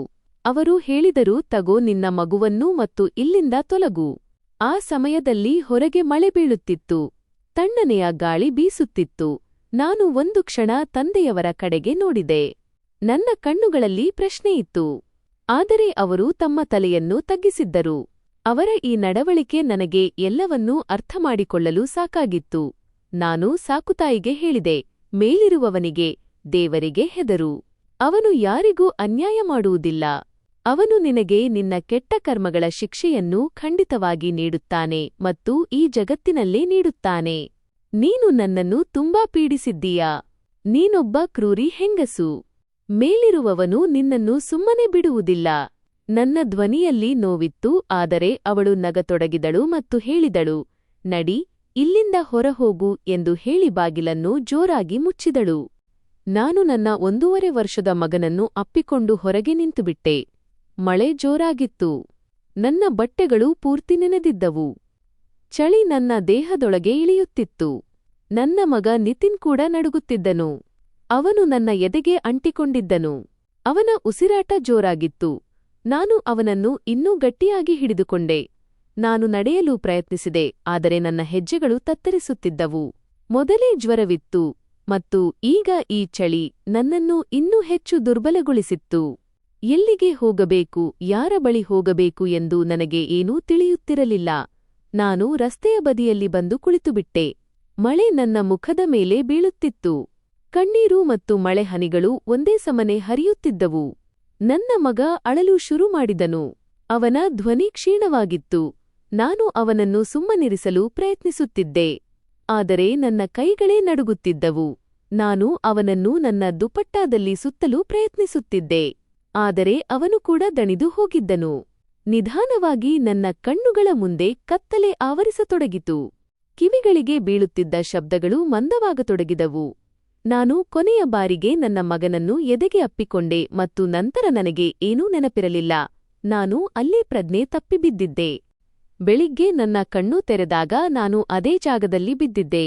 ಮಳೆ ನಿಂತಿತ್ತು, ಆದರೆ ನೆಲ ಇನ್ನೂ ಹಸಿಯಾಗಿತ್ತು. ನನ್ನ ಬಟ್ಟೆಗಳು ಗಲೀಜಾಗಿದ್ದವು. ದೇಹದಲ್ಲಿ ಶಕ್ತಿಯೇ ಇರಲಿಲ್ಲ. ಕೆಲವು ಜನರು ನನ್ನ ಸುತ್ತಲೂ ನಿಂತಿದ್ದರು. ಅವರು ನನ್ನನ್ನು ಅಲ್ಲಾಡಿಸಿ ಹೇಳಿದರು, ಸಹೋದರಿ, ನೀನು ಇಲ್ಲಿ ಏನು ಮಾಡುತ್ತಿದ್ದೀಯಾ ಎಂದು.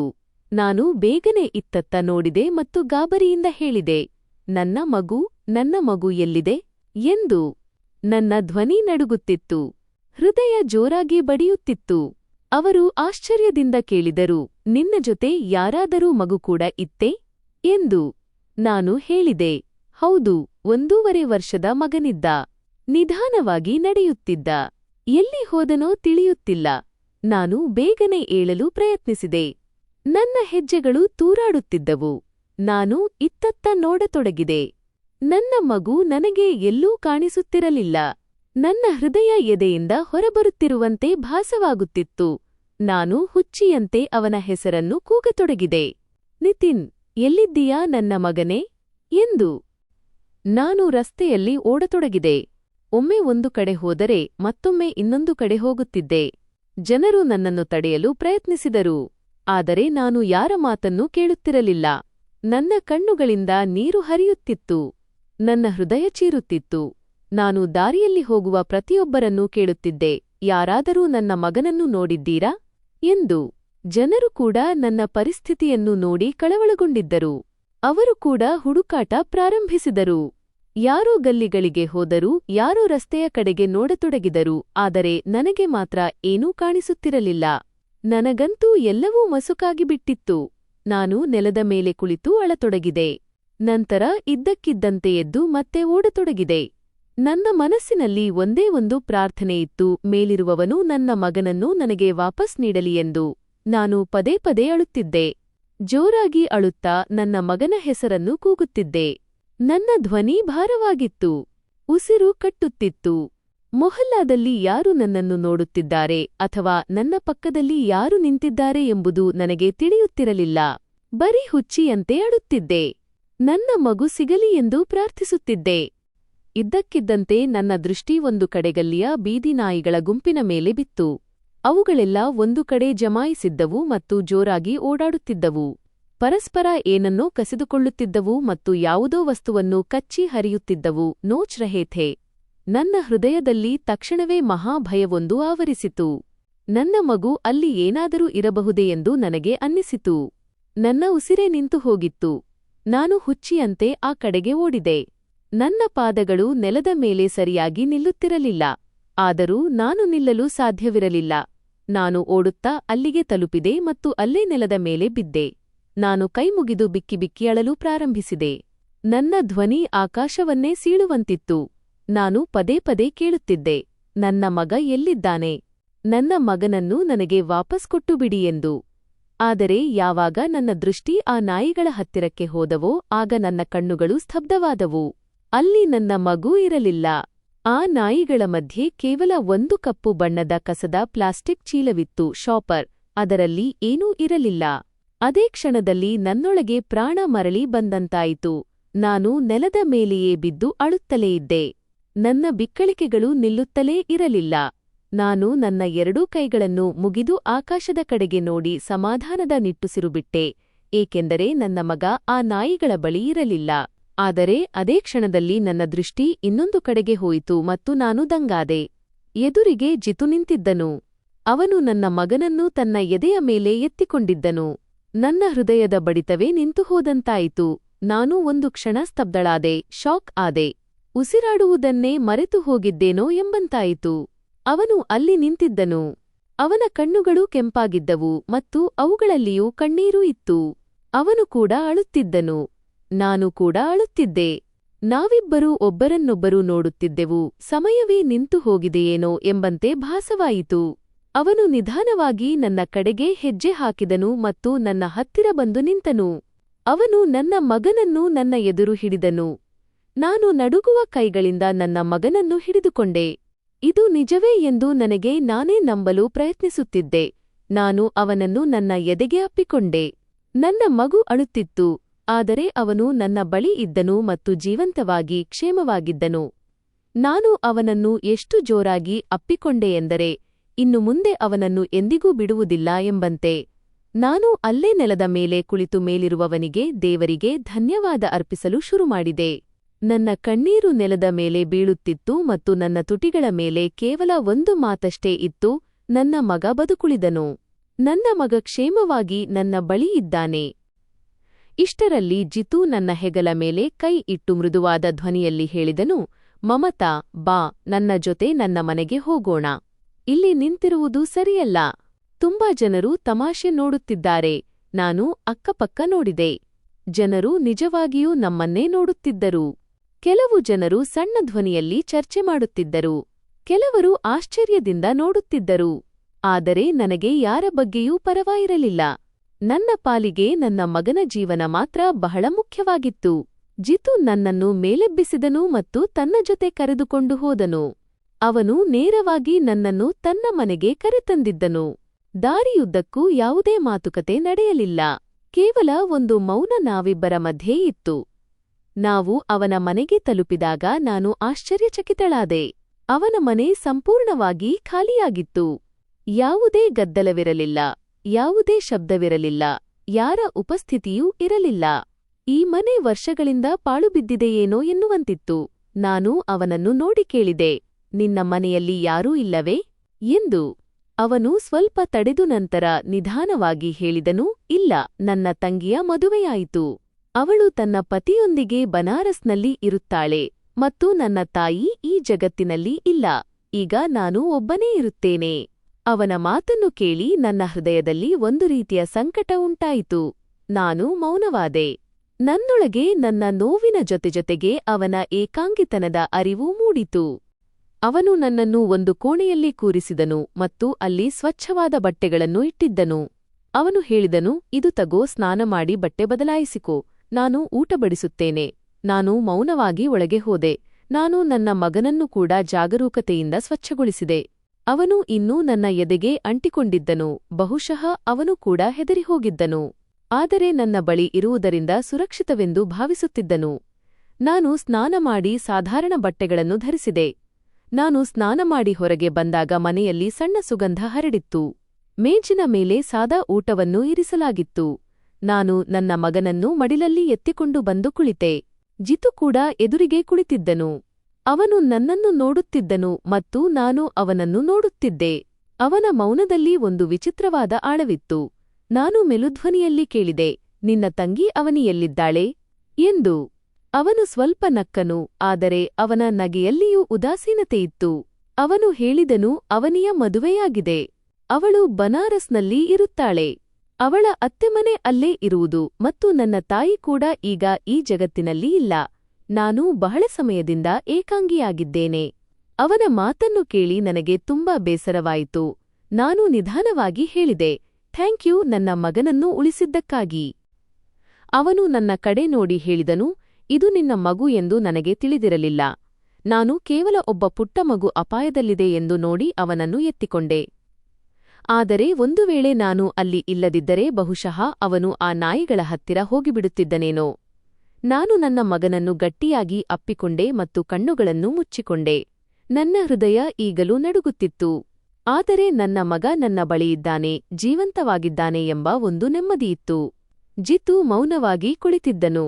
ಅವನು ಒಮ್ಮೆ ನನ್ನನ್ನು ನೋಡುತ್ತಿದ್ದನು, ಮತ್ತೊಮ್ಮೆ ನನ್ನ ಮಗನನ್ನು ನೋಡುತ್ತಿದ್ದನು. ಏನೋ ಹೇಳಬೇಕೆಂದು ಅವನು ಬಯಸುತ್ತಿರುವಂತೆ ಇತ್ತು. ಆದರೆ ಅವನು ಸುಮ್ಮನಾಗುತ್ತಿದ್ದನು. ಮನೆಯಲ್ಲಿ ಒಂದು ವಿಚಿತ್ರ ಮೌನವಿತ್ತು. ಯಾವುದೇ ಗದ್ದಲವಿರಲಿಲ್ಲ. ಕೇವಲ ಗೋಡೆಯ ಮೇಲಿರುವ ಗಡಿಯಾರದ ಸಣ್ಣ ಶಬ್ದ ಮಾತ್ರ ಕೇಳಿಸುತ್ತಿತ್ತು ಮತ್ತು ಆ ಮೌನದಲ್ಲಿ ಬಹಳಷ್ಟು ವಿಷಯಗಳು ಅಡಗಿದ್ದವು. ನಾನು ತಲೆ ಎತ್ತಿ ಅವನನ್ನು ನೋಡಿದೆ. ಅವನ ಮುಖದಲ್ಲಿ ಶೂನ್ಯತೆ ಆವರಿಸಿತ್ತು. ಆದರೆ ಕಣ್ಣುಗಳಲ್ಲಿ ಶಬ್ದಗಳಲ್ಲಿ ಹೇಳಲಾಗದ ಒಂದು ಭಾವನೆಯಿತ್ತು. ನಾನು ಮನಸ್ಸಿನಲ್ಲಿಯೇ ಯೋಚಿಸಿದೆ, ಈ ಮನುಷ್ಯ ನನ್ನ ಮಗನನ್ನು ಉಳಿಸಿದ್ದಾನೆ ಮತ್ತು ಇದರ ಹೊರತಾಗಿಯೂ ಅವನು ಇಂದಿಗೂ ಏಕಾಂಗಿಯಾಗಿದ್ದಾನೆ. ಈ ಮನೆಯಲ್ಲಿ ವರ್ಷಗಳಿಂದ ಯಾವುದೇ ಕಳೆ ಇರಲಿಲ್ಲ ಮತ್ತು ಅದೇ ಕ್ಷಣದಲ್ಲಿ ನನಗೆ ಅರಿವಾಯಿತು, ಕೆಲವೊಮ್ಮೆ ಜೀವನ ಅಂತಹ ವ್ಯಕ್ತಿಗಳನ್ನು ಒಬ್ಬರ ಎದುರು ಒಬ್ಬರನ್ನು ತಂದು ನಿಲ್ಲಿಸುತ್ತದೆ.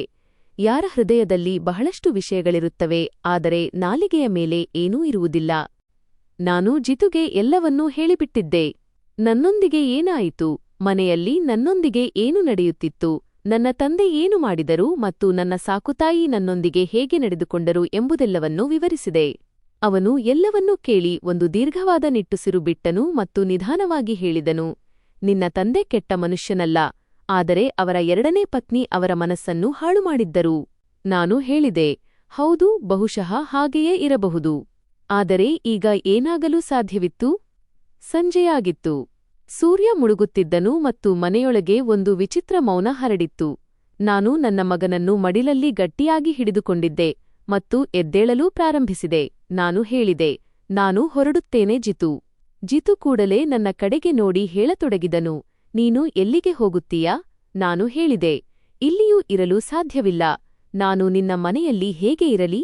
ನಿನಗೂ ನನಗೂ ಯಾವುದೇ ಸಂಬಂಧವಿಲ್ಲವಲ್ಲ. ಅವನು ನನ್ನ ಕಡೆಗೆ ನೋಡಿ ತುಂಬಾ ಶಾಂತವಾಗಿ ಹೇಳಿದನು, ಏಕೆ? ನಮ್ಮಿಬ್ಬರ ನಡುವೆ ಯಾವುದೇ ಸಂಬಂಧ ಬೆಳೆಯಲು ಸಾಧ್ಯವಿಲ್ಲವೇ? ಇದು ನಿನ್ನ ಸ್ವಂತ ಮನೆ. ನೀನು ಇಲ್ಲಿ ಇರಬಹುದು. ನಾನು ನನ್ನ ತಲೆ ತಗ್ಗಿಸಿ ಹೇಳಿದೆ. ಆದರೆ ನೀನು ನನ್ನವನಲ್ಲವಲ್ಲ. ಅವನು ಸ್ವಲ್ಪ ನಕ್ಕು ಹೇಳಿದನು, ನನ್ನನ್ನು ನಿನ್ನವನನ್ನಾಗಿ ಮಾಡಿಕೊಳ್ಳಲು ಕೇವಲ ಕೆಲವು ಸಂಪ್ರದಾಯಗಳನ್ನು ಮಾಡಬೇಕಾಗುತ್ತದೆ ಅಷ್ಟೇ. ನೀನು ಅನುಮತಿ ನೀಡಿದರೆ ನಾನು ನಿನ್ನನ್ನು ನನ್ನ ಪತ್ನಿಯನ್ನಾಗಿ ಮಾಡಿಕೊಳ್ಳುತ್ತೇನೆ. ಅವನ ಈ ಮಾತನ್ನು ಕೇಳಿ ನಾನು ದಂಗಾಗಿ ಹೋಗಿದ್ದೆ. ನನ್ನ ಕೈಯಲ್ಲಿ ನನ್ನ ಮಗನಿದ್ದನು ಮತ್ತು ನಾನು ಅವನನ್ನು ನೋಡತೊಡಗಿದೆ. ಇದೆಲ್ಲವೂ ನಿಜವೇ ಎಂದು ನಂಬಲು ಪ್ರಯತ್ನಿಸುತ್ತಿದ್ದೆ. ನಾನು ಹೇಳಿದೆ, ಜಿತು, ಏಕೆ ನೀನು ನಿನ್ನ ಜೀವನವನ್ನು ಹಾಳುಮಾಡಿಕೊಳ್ಳಲು ಬಯಸುತ್ತೀಯಾ? ನಾನು ಒಬ್ಬ ವಿಧವೆ. ನನ್ನ ಜೊತೆ ಒಂದು ಪುಟ್ಟ ಮಗುವಿದೆ. ನನ್ನ ಮುಖ ನೋಡು, ನಾನು ಮೊದಲಿನಂತಿಲ್ಲ. ನಾನು ನಿನಗೆ ಯೋಗ್ಯಳಲ್ಲ. ನಿನಗೆ ಯಾರಾದರೂ ಒಳ್ಳೆಯ ಕನ್ಯೆ ಮತ್ತು ಸುಂದರವಾದ ಹುಡುಗಿ ಸಿಗುತ್ತಾರೆ. ಅವನು ನನ್ನ ಮಾತನ್ನು ಅರ್ಧಕ್ಕೆ ಕತ್ತರಿಸಿ ಕಠೋರ ಧ್ವನಿಯಲ್ಲಿ ಹೇಳಿದನು, ನಿನಗೆ ನನ್ನನ್ನು ಮದುವೆಯಾಗಲು ಇಷ್ಟವಿಲ್ಲದಿದ್ದರೆ ನಿರಾಕರಿಸು. ಆದರೆ ಈ ರೀತಿಯ ಮಾತುಗಳನ್ನು ಆಡಬೇಡ. ನೀನು ಒಳ್ಳೆಯವಳಲ್ಲ ಎಂಬ ಈ ಮಾತನ್ನು ನೀನು ಇನ್ನೆಂದೂ ಹೇಳಬಾರದು. ಇಂದು ಕೂಡ ನೀನು ನನಗೆ ಬಂಗಾರದಂತೆಯೇ ಇದ್ದೀಯಾ? ಇದನ್ನು ಕೇಳಿ ನಾನು ಸಂಪೂರ್ಣ ಮೌನವಾದೆ. ನನ್ನ ಕಣ್ಣುಗಳಲ್ಲಿ ನೀರು ತುಂಬಿ ಬಂದಿತು. ನಾನು ನಿಧಾನವಾಗಿ ಕೇಳಿದೆ, ಹಾಗಾದರೆ ನೀನು ನನಗಾಗಿಯೇ ಮದುವೆಯಾಗದೆ ಉಳಿದಿದ್ದೀಯಾ? ಅವನು ನನ್ನ ಕಡೆಗೆ ನೋಡಿ ಹೇಳಿದನು, ಮತ್ತೇನು, ಸರ್ಕಾರಿ ಕೆಲಸವಿರುವವನಿಗೆ ಸಂಬಂಧಗಳು ಸಿಗುವುದಿಲ್ಲವೇ? ಅವನ ಕಣ್ಣುಗಳು ತೇವವಾಗಿದ್ದವು, ಆದರೆ ಅವನು ಧೈರ್ಯದಿಂದ ನಿಂತಿದ್ದನು. ನಾನು ಅಳಲು ಪ್ರಾರಂಭಿಸಿದೆ. ಅವನು ಹೇಳಿದನು, ಅಳಬೇಕು ಎನಿಸಿದರೆ ಇಲ್ಲೇ ನಿಂತು ಅತ್ತುಬಿಡು. ಆದರೆ ಒಮ್ಮೆ ನೀನು ನನ್ನನ್ನು ಮದುವೆಯಾದ ಮೇಲೆ ನಾನು ನಿನ್ನನ್ನು ಎಂದಿಗೂ ಅಳಲು ಬಿಡುವುದಿಲ್ಲ. ನಾನು ನನ್ನ ಮಗನ ಕಡೆಗೆ ನೋಡಿ ಕೇಳಿದೆ, ಮತ್ತು ಈ ಮಗು? ಅವನು ಕೂಡಲೇ ಹೇಳಿದನು, ಇದು ನಿನ್ನ ಮಗು ಮತ್ತು ನಾನು ನಿನ್ನನ್ನು ಪ್ರೀತಿಸುವಾಗ ನಿನ್ನ ಮಗುವನ್ನು ಏಕೆ ಪ್ರೀತಿಸುವುದಿಲ್ಲ? ನಾನು ಇವನ ಪ್ರಾಣ ಉಳಿಸಿದ್ದೇನೆ. ಈಗ ಇವನು ನನ್ನ ಮಗ ಕೂಡ. ಹೀಗೆ ಹೇಳುತ್ತಾ ಅವನು ನನ್ನ ಕೈಯಿಂದ ನಿತಿನ್ನನ್ನು ಪಡೆದುಕೊಂಡು ತನ್ನ ಮಡಿಲಲ್ಲಿ ಕುರಿಸಿಕೊಂಡನು. ನನ್ನ ಮಗ ಸಂಪೂರ್ಣವಾಗಿ ಸುಮ್ಮನಾದನು. ಬಹುಶಃ ಅವನಿಗೆ ಮೊದಲ ಬಾರಿಗೆ ಯಾರಿಂದಲಾದರೂ ತಂದೆಯಂತಹ ಅನುಭವ ಸಿಕ್ಕಿರಬಹುದು. ಅವನು ಜಿತು ಎದೆಗೆ ಅಂಟಿಕೊಂಡನು ಮತ್ತು ನೆಮ್ಮದಿಯಿಂದ ಕುಳಿತನು. ನನ್ನ ಕಣ್ಣುಗಳಿಂದ ನೀರು ಹರಿಯತೊಡಗಿತು. ನಾನು ಏನೂ ಮಾತನಾಡಲು ಸಾಧ್ಯವಾಗಲಿಲ್ಲ. ನನ್ನ ಹೃದಯ ಒಂದೇ ಸಮಯದಲ್ಲಿ ಅಳುತ್ತಿತ್ತು ಮತ್ತು ನೆಮ್ಮದಿಯನ್ನು ಅನುಭವಿಸುತ್ತಿತ್ತು. ಜಿತು ನಿಧಾನವಾಗಿ ಹೇಳಿದನು, ಒಳಗೆ ಹೋಗು. ಕೋಣೆಗೆ ಹೋಗಿ ಸ್ವಲ್ಪ ಹೊತ್ತು ವಿಶ್ರಾಂತಿ ತಗೋ. ನಾನು ಹೊರಗಿರುತ್ತೇನೆ. ನಾಳೆ ನಾವು ಮದುವೆಯಾಗೋಣ. ನಾನು ಅವನ ಕಡೆಗೆ ನೋಡಿದೆ. ಅವನು ತುಂಬಾ ಗಂಭೀರವಾಗಿದ್ದನು. ಅವನ ಮುಖದಲ್ಲಿ ಯಾವುದೇ ಗೊಂದಲವಿರಲಿಲ್ಲ. ನಾನು ನಿಧಾನವಾಗಿ ಒಳಗೆ ಹೋದೆ. ನನ್ನ ಹೆಜ್ಜೆಗಳು ನಡುಗುತ್ತಿದ್ದವು. ಮನಸ್ಸಿನಲ್ಲಿ ಒಂದು ವಿಚಿತ್ರ ಗೊಂದಲವಿತ್ತು. ಇದು ಕನಸೋ ಅಥವಾ ನನಸೋ ಎಂದು ನನಗೆ ಅರ್ಥವಾಗುತ್ತಿರಲಿಲ್ಲ. ನಾನು ಹಾಸಿಗೆಯ ಮೇಲೆ ಮಲಗಿದೆ ಮತ್ತು ಮೊದಲ ಬಾರಿಗೆ ನನಗೆ ಅಂತಹ ಗಾಢವಾದ ನಿದ್ರೆ ಬಂದಿತು. ವರ್ಷಗಳ ಆಯಾಸವೆಲ್ಲ ಒಂದೇ ರಾತ್ರಿಯಲ್ಲಿ ಇಳಿದುಹೋದಂತೆ ಭಾಸವಾಯಿತು. ಬೆಳಿಗ್ಗೆ ಕಣ್ಣು ತೆರೆದಾಗ ಜಿತು ಆಗಲೇ ಎದ್ದಿರುವುದನ್ನು ನೋಡಿದೆ. ಅವನು ನನಗಾಗಿ ಬಟ್ಟೆಗಳು ಮತ್ತು ಅಗತ್ಯ ವಸ್ತುಗಳನ್ನು ತಂದಿದ್ದನು. ಅವನು ಹೇಳಿದನು, ಸಿದ್ಧವಾಗು. ನಿತಿನ್ಗಾಗಿ ಬಟ್ಟೆಗಳನ್ನು ತಂದಿದ್ದೇನೆ. ನಾನು ಮೌನವಾಗಿ ಎದ್ದೆ. ನನ್ನೊಳಗೆ ಈಗಲೂ ಒಂದು ವಿಚಿತ್ರ ಗೊಂದಲವಿತ್ತು. ನನಗೆ ನಂಬಲು ಸಾಧ್ಯವಾಗುತ್ತಿರಲಿಲ್ಲ. ಆದರೆ ನಾನು ಏನೂ ಹೇಳಲಿಲ್ಲ. ನಾನು ಸಿದ್ಧವಾದೆ. ನನ್ನ ಮಗನನ್ನು ಕೂಡ ಸ್ವಚ್ಛಗೊಳಿಸಿ ಹೊಸ ಬಟ್ಟೆಗಳನ್ನು ತೊಡಿಸಿದೆ. ಸ್ವಲ್ಪ ಸಮಯದ ನಂತರ ಅವನು ಕೂಡ ಸಿದ್ಧನಾದನು. ಅವನು ದೇವಸ್ಥಾನಕ್ಕೆ ಹೋಗಿ ಸರಳವಾಗಿ ನನ್ನೊಂದಿಗೆ ಮದುವೆಯಾದನು. ಯಾವುದೇ ಹಮ್ಮು ಬಿಮ್ಮು ಇಲ್ಲ, ಯಾವುದೇ ಗದ್ದಲವಿಲ್ಲ. ಅವನು ನನ್ನ ಹಣೆಗೆ ಸಿಂಧೂರವಿಟ್ಟನು ಮತ್ತು ಕೊರಳಿಗೆ ಮಂಗಳಸೂತ್ರವನ್ನು ಕಟ್ಟಿದನು. ನನ್ನ ಕಣ್ಣುಗಳಿಂದ ನೀರು ಹರಿಯುತ್ತಿತ್ತು. ಆದರೆ ಈ ಕಣ್ಣೀರು ಮೊದಲಿನಂತೆ ನೋವಿನದ್ದಾಗಿರಲಿಲ್ಲ. ಈ ಕಣ್ಣೀರು ಆಶ್ಚರ್ಯದವು, ಸಂತೋಷದವು ಮತ್ತು ಶಬ್ದಗಳಲ್ಲಿ ವ್ಯಕ್ತಪಡಿಸಲು ಸಾಧ್ಯವಾಗದ ಅಂತಹ ಒಂದು ಅನುಭವದವು ಆಗಿದ್ದವು. ನಾನು ಆಕಾಶದ ಕಡೆಗೆ ನೋಡಿ ಮನಸ್ಸಿನಲ್ಲಿಯೇ ಹೇಳಿದೆ, ಒಂದು ವೇಳೆ ನನ್ನ ಸಾಕುತಾಯಿ ಇಲ್ಲದಿದ್ದರೆ ಬಹುಶಃ ನಾನು ಎಂದಿಗೂ ಈ ಮನುಷ್ಯನ ಹತ್ತಿರ ತಲುಪುತ್ತಿರಲಿಲ್ಲ. ಇವನೇ ನನಗೆ ನಿಜವಾದ ನೆಮ್ಮದಿಯ ದಾರಿಯಾಗಿದ್ದನು. ಜೀವನವು ನಮ್ಮನ್ನು ಕೆಲವೊಮ್ಮೆ ತುಂಬಾ ಕಠಿಣ ಹಾದಿಗಳಲ್ಲಿ ನಡೆಸುತ್ತದೆ ಎಂಬ ಅರಿವು ನನಗಾಯಿತು. ಆದರೆ ಅದೇ ಹಾದಿಗಳು ನಮಗೆ ಅಂತಹ ವ್ಯಕ್ತಿಗಳನ್ನು ನೀಡುತ್ತವೆ, ಅವರ ಬಗ್ಗೆ ನಾವು ಎಂದಿಗೂ ನಿರೀಕ್ಷಿಸಿಯೇ ಇರುವುದಿಲ್ಲ. ಜಿತು ನಿಜವಾಗಿಯೂ ಒಳ್ಳೆಯ ಮನುಷ್ಯನಾಗಿದ್ದನು. ಅಂದು ನನ್ನ ಸ್ಥಿತಿ ಹದಗೆಟ್ಟಿದ್ದಾಗಲೂ ಅವನು ನನಗಾಗಿಯೇ ಓಡಿ ಬಂದಿದ್ದನು. ಆದರೆ ಅವನ ಹಾದಿಯಲ್ಲಿ ಎಂತಹ ಅಡೆತಡೆಗಳನ್ನು ನಿರ್ಮಿಸಲಾಗುತ್ತಿದೆ ಎಂಬುದು ಅವನಿಗೆ ತಿಳಿದಿರಲಿಲ್ಲ. ಆ ಸಮಯದಲ್ಲಿ ನನ್ನ ಸಾಕುತಾಯಿ ಹಾವಿನಂತೆ ಸಂಚು ರೂಪಿಸದಿದ್ದರೆ ಬಹುಶಃ ನಮ್ಮ ಜೀವನ ಮೊದಲೇ ಶುರುವಾಗಿರುತ್ತಿತ್ತು ಮತ್ತು ಇಂದು ನಮ್ಮ ಮದುವೆಯಾಗಿ 10 ವರ್ಷಗಳಾಗಿರುತ್ತಿದ್ದವು. 10 ವರ್ಷಗಳು ಕಳೆದು ಹೋಗಿವೆ, ಆದರೆ ಇಂದು ನಾವು ಮತ್ತೆ ಜೊತೆಗಿದ್ದೇವೆ. ನಾನು ನನ್ನ ಮಗನೊಂದಿಗೆ ಒಂದು ಸಂಪೂರ್ಣ ಜೀವನವನ್ನು ಕಳೆಯುತ್ತಿದ್ದೇನೆ ಮತ್ತು ಜಿತು ನಮಗೆ ಆ ಗೌರವ ಮತ್ತು ಪ್ರೀತಿಯನ್ನು ನೀಡಿದ್ದಾನೆ. ಅದನ್ನು ನಾನು ಯಾವಾಗಲೂ ಹುಡುಕುತ್ತಿದ್ದೆ. ಒಂದು ದಿನ ನನ್ನ ತಂದೆ ಮತ್ತು ಸಾಕುತಾಯಿ ನಮ್ಮ ಮನೆ ಬಾಗಿಲಿಗೆ ಬಂದಿದ್ದರು. ಅವರ ಮುಖಗಳು ಮೊದಲಿನಂತಿರಲಿಲ್ಲ. ಅದೇ ಹಠ, ಅದೇ ಕಠೋರತೆ ಎಲ್ಲೋ ಮಾಯವಾಗಿತ್ತು. ಸಾಕುತಾಯಿಯ ಮುಖ ಬೆಳ್ಳಗಾಗುತ್ತಿತ್ತು, ಪೇಲವವಾಗಿತ್ತು. ಅವರ ಜೊತೆ ಅವರು ದತ್ತು ಪಡೆದಿದ್ದ ಮಗ ಇರಲಿಲ್ಲ. ಅವರು ಹೇಳಿದರು, ಆ ಮಗ ಮನೆಯಲ್ಲಿದ್ದ ನಗದು ಮತ್ತು ಒಡವೆಗಳನ್ನು ಕಳ್ಳತನ ಮಾಡಿಕೊಂಡು ಓಡಿಹೋದನು ಎಂದು. ನಾವು ನಮ್ಮ ಸ್ವಂತ ರಕ್ತದ ಮೇಲೆ ನಂಬಿಕೆ ಇಡಲಿಲ್ಲ ಮತ್ತು ಅಪರಿಚಿತ ಮಗುವನ್ನು ದತ್ತು ಪಡೆದು ಅವನನ್ನು ಸರಿಯಾಗಿ ಬೆಳೆಸಲು ನಮಗೆ ಸಾಧ್ಯವಾಗಲಿಲ್ಲ ಎಂದು ಅವರು ಹೇಳಿದರು. ನಾನು ಗಾಬರಿಯಿಂದ ಕೇಳಿದೆ, ಏನಾಯಿತು ತಂದೆಯವರೇ? ಅಮ್ಮ, ನೀವಿಬ್ಬರೂ ಇಷ್ಟೊಂದು ಆತಂಕದಲ್ಲಿದ್ದೀರಿ ಏಕೆ? ತಂದೆಯವರು ಭಾರವಾದ ಧ್ವನಿಯಲ್ಲಿ ತಿಳಿಸಿದರು, ದಯಾಗೆ ಸಾಕುತಾಯಿಗೆ ಕ್ಯಾನ್ಸರ್ ಆಗಿದೆ. ನಾವು ಚಿಕಿತ್ಸೆ ಕೊಡಿಸುತ್ತಿದ್ದೇವೆ. ಆದರೆ ಅವಳು ಬದುಕುವ ಭರವಸೆ ತುಂಬಾ ಕಡಿಮೆ ಎಂದು ವೈದ್ಯರು ಹೇಳಿದ್ದಾರೆ. ಅವರ ಮಾತುಗಳು ಮುಗಿಯುತ್ತಿದ್ದಂತೆ ಕೋಣೆಯಲ್ಲಿ ಒಂದು ಭಾರವಾದ ಮೌನ ಆವರಿಸಿತು. ನನ್ನ ಮುಂದೆ ಯಾವಾಗಲೂ ಅಹಂಕಾರದಿಂದ ನಿಲ್ಲುತ್ತಿದ್ದ ನನ್ನ ಸಾಕುತಾಯಿ ಇಂದು ಅದೇ ನೆಲದ ಮೇಲೆ ಕುಳಿತು ಅಳುತ್ತಿದ್ದರು. ಅವರ ದೇಹ ತುಂಬಾ ಸೊರಗಿ ಹೋಗಿತ್ತು. ಅವರನ್ನು ಯಾರೂ ಸುಲಭವಾಗಿ ಗುರುತಿಸಲು ಸಾಧ್ಯವಿರಲಿಲ್ಲ. ಅವರ ಕಣ್ಣುಗಳಲ್ಲಿ ಕಣ್ಣೀರು ಇತ್ತು ಮತ್ತು ಧ್ವನಿ ನಡುಗುತ್ತಿತ್ತು. ಅವರು ಪದೇ ಪದೇ ಇದನ್ನೇ ಹೇಳುತ್ತಿದ್ದರು, ಮಮತಾ, ನನ್ನನ್ನು ಕ್ಷಮಿಸಿಬಿಡು. ನಾನು ತುಂಬಾ ತಪ್ಪು ಮಾಡಿದೆ. ನಾನು ನಿನ್ನನ್ನು ಎಂದಿಗೂ ಅರ್ಥಮಾಡಿಕೊಳ್ಳಲೇ ಇಲ್ಲ. ನಾನು ನಿನಗೆ ಯಾವಾಗಲೂ ಕೆಟ್ಟದ್ದನ್ನೇ ಮಾಡಿದೆ ಮತ್ತು ನೋಡು, ನಾನು ನಿನಗೆ ಏನು ಮಾಡಿದೆನೋ ಅದನ್ನೇ ಮೇಲಿರುವವನು ನನಗೂ ಮಾಡುತ್ತಿದ್ದಾನೆ. ನಾನು ತುಂಬಾ ನೋವಿನಲ್ಲಿದ್ದೇನೆ. ಚಿಕಿತ್ಸೆ ನಡೆಯುತ್ತಿದ್ದರೂ ನನಗೆ ನೆಮ್ಮದಿ ಸಿಗುತ್ತಿಲ್ಲ. ಬಹುಶಃ ನೀನು ನನ್ನನ್ನು ಕ್ಷಮಿಸಿದರೆ ನನಗೆ ನೆಮ್ಮದಿ ಸಿಗಬಹುದು. ನಾನು ಬದುಕುಳಿಯುವುದಿಲ್ಲ ಎಂದು ನನಗೆ ತಿಳಿದಿದೆ. ಆದರೆ ಉಳಿದಿರುವ ಜೀವನವು ತುಂಬಾ ನೋವಿನಿಂದ ಕಳೆಯುತ್ತಿದೆ. ಅದಕ್ಕಾಗಿಯೇ ನಾನು ನಿನಗೆ ತುಂಬಾ ಅನ್ಯಾಯ ಮಾಡಿರುವುದರಿಂದ ನೀನು ನನ್ನನ್ನು ಕ್ಷಮಿಸು. ಆಗಲೇ ನನ್ನ ಉಸಿರು ನೆಮ್ಮದಿಯಿಂದ ನಿಲ್ಲಲು ಸಾಧ್ಯ. ನಾನು ಮೌನವಾಗಿ ನಿಂತಿದ್ದೆ. ನನ್ನ ಹೃದಯ ಒಂದು ವಿಚಿತ್ರ ಸ್ಥಿತಿಯಲ್ಲಿತ್ತು. ನಾನು ನನ್ನ ಸಾಕುತಾಯಿಯನ್ನು ಅಪ್ಪಿಕೊಂಡೆ ಮತ್ತು ನಂತರ ನಿಧಾನವಾಗಿ ಹೇಳಿದೆ, ನಾನು ನಿಮ್ಮನ್ನು ಕ್ಷಮಿಸಿದ್ದೇನೆ. ಮೇಲಿರುವವನು ನಿಮ್ಮನ್ನು ಗುಣಪಡಿಸಲಿ. ನಿಮಗೆ ಏನೂ ಆಗುವುದಿಲ್ಲ ಅಮ್ಮ. ಅವರು ಎಂಥವರೇ ಆಗಿರಲಿ ನನ್ನ ತಾಯಿಯಾಗಿದ್ದರು. ನನ್ನ ಹೃದಯದಲ್ಲಿ ಅವರ ಬಗ್ಗೆ ಎಂದಿಗೂ ದ್ವೇಷ ಬರಲಿಲ್ಲ. ಅವರು ಮಾತ್ರ ನನ್ನೊಂದಿಗೆ ಯಾವಾಗಲೂ ಕೆಟ್ಟದಾಗಿ ನಡೆದುಕೊಂಡಿದ್ದರು. ಒಂದು ವೇಳೆ ಅವರು ನನ್ನನ್ನು ತಮ್ಮ ಮಗಳೆಂದು ಭಾವಿಸಿ ನನ್ನ ತಲೆಯ ಮೇಲೆ ಪ್ರೀತಿಯಿಂದ ಕೈಯಿಟ್ಟಿದ್ದರೆ ನಾನು ಎಂದಿಗೂ ನನ್ನ ಹೆತ್ತ ತಾಯಿ ಮತ್ತು ಅವರ ನಡುವೆ ವ್ಯತ್ಯಾಸ ಮಾಡುತ್ತಿರಲಿಲ್ಲ. ನಾನು ಹೇಳಿದೆ, ನಾನು ಸ್ವತಃ ಒಬ್ಬ ಮಹಿಳೆ. ನಾನು ಇನ್ನೊಬ್ಬ ಮಹಿಳೆಗೆ ಕೆಟ್ಟದ್ದನ್ನು ಹೇಗೆ ಬಯಸಲಿ? ನನ್ನ ಧ್ವನಿ ಮೃದುವಾಗಿತ್ತು, ಆದರೆ ಅದರಲ್ಲಿ ಸತ್ಯವಿತ್ತು. ಅವರಿಬ್ಬರೂ ಅಳುತ್ತಿದ್ದರು, ಆದರೆ ಅವರ ಮುಖಗಳನ್ನು ನೋಡಿದರೆ ಅವರ ಮನಸ್ಸಿಗೆ ಸಂಪೂರ್ಣ ನೆಮ್ಮದಿ ಸಿಕ್ಕಿಲ್ಲ ಎಂದು ಅನ್ನಿಸುತ್ತಿತ್ತು. ಬಹುಶಃ ಕೆಲವು ಗಾಯಗಳು ಕ್ಷಮೆಯಾಚನೆಯಿಂದ ಪೂರ್ತಿಯಾಗುವುದಿಲ್ಲ. ನಾನು ಅವರನ್ನು ಕ್ಷಮಿಸಿದೆ, ಅವರಿಗೆ ಸಮಾಧಾನ ಹೇಳಿದೆ. ಆದರೆ ನನ್ನೊಳಗೆ ಒಂದು ವಿಚಿತ್ರ ನೋವಿತ್ತು. ಮನುಷ್ಯ ತಾನು ಸ್ವತಃ ನೋವನ್ನು ಅನುಭವಿಸುವವರೆಗೆ ಇತರರ ನೋವನ್ನು ಅರ್ಥಮಾಡಿಕೊಳ್ಳುವುದಿಲ್ಲ ಎಂದು. ಅವರಿಬ್ಬರೂ ಮೌನವಾಗಿ ಹಿಂತಿರುಗಿದರು. ಅವರ ಹೆಜ್ಜೆಗಳು ಭಾರವಾಗಿದ್ದವು ಮತ್ತು ಅವರ ಕಣ್ಣುಗಳು ತಗ್ಗಿದ್ದವು. ನಾನು ಬಾಗಿಲು ಮುಚ್ಚಿ ಒಳಗೆ ಬಂದೆ.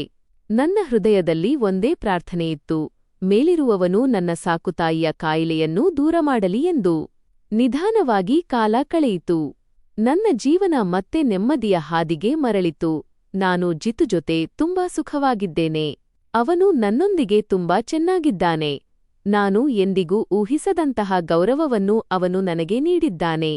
ಎಲ್ಲಕ್ಕಿಂತ ಒಳ್ಳೆಯ ವಿಷಯವೆಂದರೆ ನನ್ನ ಮಗ ನಿತಿನ್ ಈಗ ಜಿತುನನ್ನೇ ತನ್ನ ಪಪ್ಪ ಎಂದು ಕರೆಯುತ್ತಾನೆ. ಅವನು ಅವನನ್ನು ಅಪ್ಪಿಕೊಂಡಾಗ ನನ್ನ ಜೀವನ ಪೂರ್ತಿಯಾಯಿತು ಎಂದು ನನಗನ್ನಿಸುತ್ತದೆ. ಜಿತು ತಂದೆಯಾಗಿ ತನ್ನ ಜವಾಬ್ದಾರಿಯನ್ನು ಸರಿಯಾಗಿ ನಿಭಾಯಿಸಿದ್ದಾನೆ. ಅವನು ಎಂದಿಗೂ ನಾನು ಯಾರು, ಎಲ್ಲಿಂದ ಬಂದೆ ಎಂದು ನೋಡಲಿಲ್ಲ. ಅವನು ನಮ್ಮನ್ನು ತನ್ನ ಜವಾಬ್ದಾರಿ ಎಂದು ಭಾವಿಸಿ ಅದನ್ನು ಪೂರೈಸಿದನು. ನಿಜವಾದ ಗಂಡಸು ಎಂದರೆ ಮಹಿಳೆಯನ್ನು ಅವಳ ದೌರ್ಬಲ್ಯದೊಂದಿಗೆ ಸ್ವೀಕರಿಸುವವನು ಎಂದು ನಾನು ಆಗಾಗ ಯೋಚಿಸುತ್ತೇನೆ. ಯಾರು ಅವಳ ಹಿಂದಿನ ದಿನಗಳನ್ನು ಇಂದಿನ ಜೀವನದ ಮೇಲೆ ಪ್ರಭಾವ ಬೀರಲು ಬಿಡುವುದಿಲ್ಲವೋ, ಯಾರು ಅವಳಿಗೆ ಆಸರೆಯಾಗುತ್ತಾರೋ ಹೊರತು ಅವಳನ್ನು ನೋಡಿ ತಮಾಷೆ ಮಾಡುವುದಿಲ್ಲವೋ ಅವರೇ ನಿಜವಾದ ಪುರುಷರು. ಇಂದು ಕೂಡ ನಾನು ನಂಬುತ್ತೇನೆ, ಎಲ್ಲಾ ಪುರುಷರು ಕೆಟ್ಟವರಲ್ಲ. ಕೆಲವು ಪುರುಷರು ಜಿತುನಂತೆಯೂ ಇರುತ್ತಾರೆ. ನಾನು ನಿಮ್ಮೆಲ್ಲರಿಗೂ ಹೇಳಬಯಸುವುದಿಷ್ಟೇ, ನಮ್ಮಂತಹ ಮಹಿಳೆಯರಿಗೆ, ಅಂದರೆ ಪತಿ ತೀರಿ ಹೋದವರಿಗೆ ಅಥವಾ ಯಾವುದೋ ಅನಿವಾರ್ಯ ಕಾರಣದಿಂದ ವಿಚ್ಛೇದನ ಪಡೆದವರಿಗೆ ಮತ್ತೆ ಮದುವೆಯಾಗುವ ಹಕ್ಕಿಲ್ಲವೇ? ನಮ್ಮ ಸಮಾಜದ ಜನರು ಕೇವಲ ಕನ್ಯೆಯರನ್ನೇ ಹುಡುಕುತ್ತಿದ್ದರೆ ನಮ್ಮಂತಹ ಹುಡುಗಿಯರು ಎಲ್ಲಿಗೆ ಹೋಗಬೇಕು? ಹೀಗಾದರೆ ಸಮಾಜ ಹದಗೆಡುತ್ತದೆ. ಮಹಿಳೆಯರ ಮೇಲೆ ಅನ್ಯಾಯ ಹೆಚ್ಚಾಗುತ್ತಲೇ ಹೋಗುತ್ತದೆ.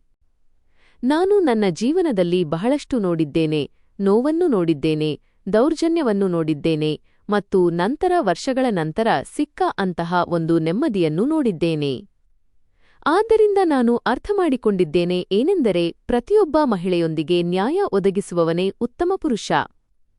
ಅವಳು ಕನ್ಯೆಯಾಗಿರಲಿ, ವಿಧವೆಯಾಗಿರಲಿ ಅಥವಾ ಮಗುವಿರುವವಳಾಗಿರಲಿ. ಏಕೆಂದರೆ ಮಹಿಳೆಯ ಗೌರವವು ಅವಳ ಸಂಬಂಧಕ್ಕೆ ಸೇರಿರುವುದಲ್ಲ, ಬದಲಾಗಿ ಅವಳ ಮಾನವೀಯತೆಗೆ ಸೇರಿದ್ದಾಗಿರುತ್ತದೆ. ಮತ್ತು ಇಂದು ನಾನು ನನ್ನ ಮನೆಯಲ್ಲಿ ನೆಮ್ಮದಿಯಿಂದ ಇದ್ದೇನೆ. ನನ್ನ ಸಾಕುತಾಯಿ ಚಿಕಿತ್ಸೆಯ ಹೊರತಾಗಿಯೂ ಬದುಕಲು ಸಾಧ್ಯವಾಗಲಿಲ್ಲ. ಬಹುಶಃ ಅವರ ಪಾಪದ ಕೊಡ ತುಂಬಿ ಹೋಗಿತ್ತು. ನಾನು ನನ್ನ ಪತಿ ಮತ್ತು ಮಗನೊಂದಿಗೆ ತುಂಬಾ ಸಂತೋಷವಾಗಿದ್ದೇನೆ ಮತ್ತು ಒಂದು ಸುಂದರ ಜೀವನವನ್ನು ನಡೆಸುತ್ತಿದ್ದೇನೆ. ಗೆಳೆಯರೇ, ನಮ್ಮ ಕಥೆ ನಿಮಗೆ ಇಷ್ಟವಾಗಿದೆ ಎಂದು ಭಾವಿಸುತ್ತೇನೆ. ಕಥೆ ಇಷ್ಟವಾಗಿದ್ದರೆ ವಿಡಿಯೋವನ್ನು ಲೈಕ್ ಮಾಡಿ. ಚಾನೆಲ್ಗೆ ಹೊಸಬರಾಗಿದ್ದರೆ ಚಾನೆಲ್ ಅನ್ನು ಸಬ್ಸ್ಕ್ರೈಬ್ ಮಾಡಿ ಮತ್ತು ಹೌದು, ನೋಟಿಫಿಕೇಷನ್ ಬೆಲ್ ಅನ್ನು ಖಂಡಿತವಾಗಿ ಒತ್ತಿ. ಇದರಿಂದ ಮುಂದಿನ ಅಪ್ಡೇಟ್ ನಿಮಗೆ ಮೊದಲು ದೊರೆಯುತ್ತದೆ.